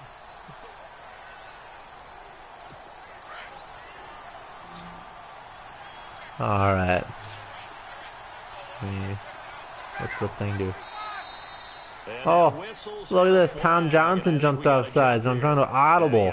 You should be listening to my Mike linebacker telling him what to do instead of jumping off sides, but it's Madden, so you jump off sides anyways. Big guys on offense, they're pretty cagey too, right? They make those little sudden moves or those little subtle moves that get you to jump. On second down, Ryan. Out of bounds. Get out of here. Out of bounds, but able to take it inside the 40. That's out of bounds. 17 Refs yards suck. on the pickup there, and the drive will Give continue. me the blitz. That's worked literally every single play. Over Storm. Let's go. What did we just see there? Toe tap. You got it. The benefits of practice. Toe tapping, foot dragging, picking it up, and making sure it was a catch. Why is Rhodes so bad? Right side. Can he not play press coverage? 24 yards. How is Rhodes this god awful? In recent years, the slot receivers really gained stature in the NFL because they can do so many things. Yes, they can line up wide like your normal wide receiver, but they have that kind of courage and toughness to run routes in the middle of the field and become dependable targets for their quarterback. Yeah, sit down, Matt Ryan. This time as he'll go down. I get the best blitz in the game. Daniil Hunter in there to make the sack. He buries him for a loss of 10. Yeah.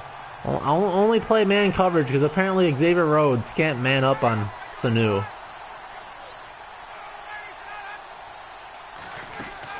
They'll run it now out of the gun. And maybe a measure of revenge there. He's had his way in this one, but this time they get him behind the line. They'll wind up losing 3. And now it's third down. Partner, I think there's a lesson there. Some days you're just having a really tough time, and for the defense, today has been that day. But after that play, what do you learn? I'll play you can coverage. still make plays, even when the other guy's having success against you. Ryan going underneath. It's Coleman. Yeah, you idiot. Give him 6 on the play, and that'll bring up 4th down. One hallmark of good defenses is understanding the game, understanding positioning, and tackling immediately in the secondary after catches. I think we just saw that on display right there. Got to him before he ever had a chance to think about turning it upfield. So the drive here ends with a field goal, and that does give them the lead. All right, But now we get a it's fourth still quarter long comeback ways from here. over. And you love to be able to look up at the Try to give you scoreboard guys the and see full that you're up package front. here. But then you take one look across All right, the field versus and see speed. that offense is raring to come back out, and you think, I don't know that field goals are going to be enough to get us home. And now out comes Minnesota. I like the idea of screen and play on first down. I wish it was McKinnon in the backfield, but we'll take it. When you go to the sideline after a chip shot field goal, maybe the offense not too happy. It's a balancing act, isn't it? Because you're exactly right. They're none too pleased that they didn't punch it in for 6 points. But they also have to remember Well, that's they did fun. put points on the board. 3 points is 3 points. 5 linemen can't block the one guy. You take points when you can get them. Angle smash for the best pass play in the game. Screen passes are the result of excellent acting by everyone. But sometimes the guy who's getting the ball tips the play off. You know, the running back, because he's eager to get Jesus. the pass. And sometimes Don't he doesn't overthrow him actually at run that 25 way, he's yards, gonna block Keenum. or leak out or whatever. And I think that they saw that, and that's why they're able to get to him on it. So not to get It's too another play I overcritical like there, quite a 'cause he knows lot, what he's but if doing, my but God, his if shoulders Keenum look a plays little playing like he's closer to where complete we thought. garbage. I don't think you're being overly critical there. You're just analyzing it, and he gets those shoulders right. That pass will go from incomplete to complete. A dump down to McKinnon. And he will have first down yardage as he's brought down at the Do you have a 41. screen I can throw to McKinnon? A good gain of 14 there, and it moves to James. Here's Keenum to throw. Screen play, McKinnon. See ya! I got the jet! Some room. Yeah, you garbage. Get back home, Deion Jones. Jarek McKinnon. Freaking garbage. 59 yards. And the Vikings have taken the lead here in the 4th quarter. So from 3 scores down, these guys have fought all the way back to grab the lead. And I'll just tell people what happened when they went up 3 scores. I wrote on your paper 2 words, game over, and now I'm eating those words. I was wrong. I hate that. Out he goes. You just literally can't throw the ball on the goal line. Get 2 and end up getting none. Because the quarterback I take my drop. the ball and ends up getting sacked. Nowhere to go. Sack. Great job though defensively. They were You have 0 time. It's so stupid. out to kick this one away. Fielded about a yard deep. And he'll bring it a few past the 20 to the 23-yard line. Can I get my favorite blitz again? Get a quick sack on first down again, coach. Coach, coach, coach, listen to me. We have this play that's literally worked every single time. Can we just do it again, coach? You gotta like what they've been doing along the way, right? It's almost like the body blows, the setup punch. As you said, they didn't get the knockout blow here, but that doesn't mean it can't come later in the game on another possession. And the defense on the other side, Maybe a little gas. Yeah, a little tired, and if nothing else, they just feel relieved getting off field, only giving up 3. They don't exactly feel like they've handled Hey, the coach, offense. what about that one play that's literally worked every single time? That's the first play of the game. Oh, you took that out of the playbook because it worked too well? Alright. Comes to the line now, 1st and 10.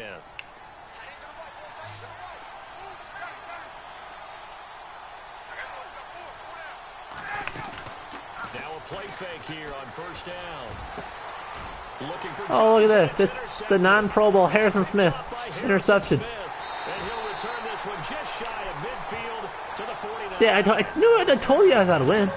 Some of you non-believers thought I was lying and saying, "Oh yeah, well, of course he's lying. He doesn't want to lose in the first half. He can't come back from this giant, unsurmountable lead. This guy's not actually the best man player of all time. Look at this." Down just inside the 45.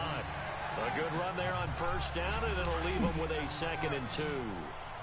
Small bit of news for y'all. At the start of the 4th quarter, we see both teams hold up the 4 fingers. Stupid 4 fool. quarters ours. Well, how about this drive? You saw the 4 fingers for 4-minute offense, and this offensive line is really hunkered down and established themselves. Now this is where they I love when you hike the ball and you instantly throw it to X. Doubt about it. And let me tell you, if you're a running back, all you want to do is God, I just ran out of clock, so I was just tapping it too fast. find some space. And a solid way to do that on the first play of the drive there. Thielen. Looking to jam the receivers at the line here. Press coverage look defensively. Looking to throw on 3rd and 2. Keenum. Yeah, get out of here, kid. He'll have the first down. Good catch. He was able to keep the feet inbound. If you weren't god awful, would have had a pick 6. Lucky for me though. I knew you were god awful. He's been the go-to guy. They needed a big play there on 3rd down. Went his way. It worked out. Doesn't matter whether they've scouted it or that they think he's going to get the ball. He has a knack for finding his way open and completing the connection. Just a yard on the pickup there, and it'll bring up a 2nd and 9. Offensively with the lead, you want to run the ball, keep the clock going, but you also want to still kind of be in attack mode too, right? So how do you do that and not come back on your heels? Well, think about all the practices we've watched where they have that tempo period to go over things Okay. just like this, where they describe the scenario, tell you what they're looking for, and make sure that they're still attacking, yet at the same time. And if you get a field goal here, the game's pretty much over, right? One of the bigger I probably should be being conservative and running. The crowd getting into it as we come up on a big 3rd down.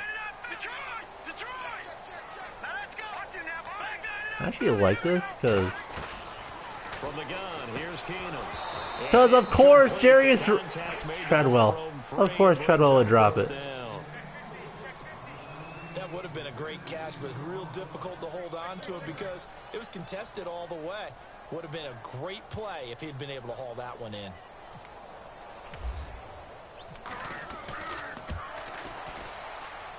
And I don't think this has the carry. Oh yeah, 54-yard field goal. Perfect power from Kai Ford. That will be short in the dome. He just never got the ball on target. And knowing him, he'll be disappointed with that effort. Trying to shake off the interception from the last drive. He'll look to throw. The left side completion to Jones. And he's That's so down. stupid. Can we do the blitz that's worked literally every single time? It's a first down. And leading here late, so a chance for the defense to really close out this game if they can halt the offense. They'll throw on first down with Ryan. And this one caught along the sideline, but they say already out of bounds. And the throw didn't give him a chance to turn it upfield, and that brings up second down. Let's face it, you can run the route. Yeah, I really want to play that's not awful. Unfortunately, Coach fell in love with awful plays, so. It doesn't always time up quite that well. That one goes incomplete.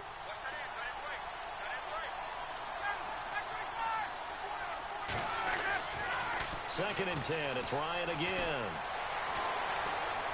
Oh yeah, Everson Griffin would just... Is Matt Ryan the most elusive quarterback in the NFL all of a sudden? A nice pickup there of 11 yards, and it'll move the sticks. So the offense has it 1st and 10. Yeah, it should have been like a 3rd and 25, but Matt Ryan turned into Jesus quick.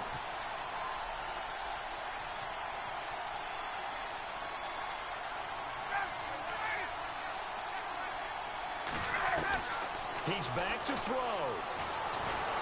And he can't get a throw away. He's taken down. Oh, what? Why didn't you break that 38-pound tackle? As the clock continues to roll. Back to throw. And seeing nowhere to throw. Oh, you baby Matt Ryan? So you know it's 3rd down now, right? Now it's 3rd down. What's the old adage? Be quick, but don't hurry. Well, that went right out the window there. He was hurried, harassed. That ball had to be gotten rid of, otherwise he was going to get sacked. The Falcons on 3rd down. They've converted 3 out of 5 thus far. This will be 3rd and forever. Back to throw. He's going to let it fly. And, oh, a crusher there as it's intercepted. Picked up by Anderson Dejo. Man, get out of here. You guys suck. You guys just don't believe that I'm the GOAT. I'm not sure, Brandon. We've seen a sloppier played game this year for a team on offense. Turn it over 4 times and expect to win? No chance whatsoever. Murray fighting. Lost the football. Now the defense going to use the first of their timeouts. That'll Good job, Murray. 2 remaining. We'll be back. Proud of you. The fumble, but they're able to maintain possession. Now it's 2nd down. Man, they don't put any respect in Diggs' name. Keenum's going to throw it here. He's going to float this one deep right side. And they went for a big play through the air on 2nd down. Couldn't connect. Now it's 3rd. Sure, that pass was incomplete as they made an attempt to get a big one downfield. But that's okay because the second part of that is if you don't get the completion, at least you've told the defense you're trying to stretch them out a little bit, and they may have to And game over. So there we have it. Not only could put the end to this god-awful game, but we saw how bad Madden can be. That actually glitched in the first quarter so the Falcons could score. But they also, and they will take a knee here. Luckily, defense will burn their 3rd and final time. got to see the magnificence of my Madden skill fully on display. The Bower, as I like to say. Well, Cedric like to say I don't want copyright. And we can do a 2 clock, QB knee. Last 2 plays, each lose a yard. They'll try to move Oh, maybe because we're taking a knee. Announcer. Maybe she did a different job. To his knee goes Keenum, and that should be the ball game. Can we? I wish you could just like walk out of the stadium at this point instead of I want to punt. 2 o'clock. Chew the clock. Game's over. Minnesota.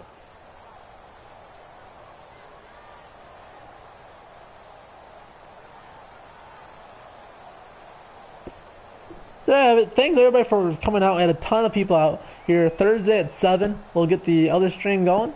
But otherwise, it was a totally fun stream today. The simulation was probably the best one all year. The stakes were wild, the game was wild, and everybody was here. So thanks everybody for coming out. And I think you gotta watch a decent game of me playing. So yeah, there we have it. Thanks everybody for taking time out of your time to watch me, and we'll see you guys in the next DBZ Vikings video, stream, whatever you like. See ya.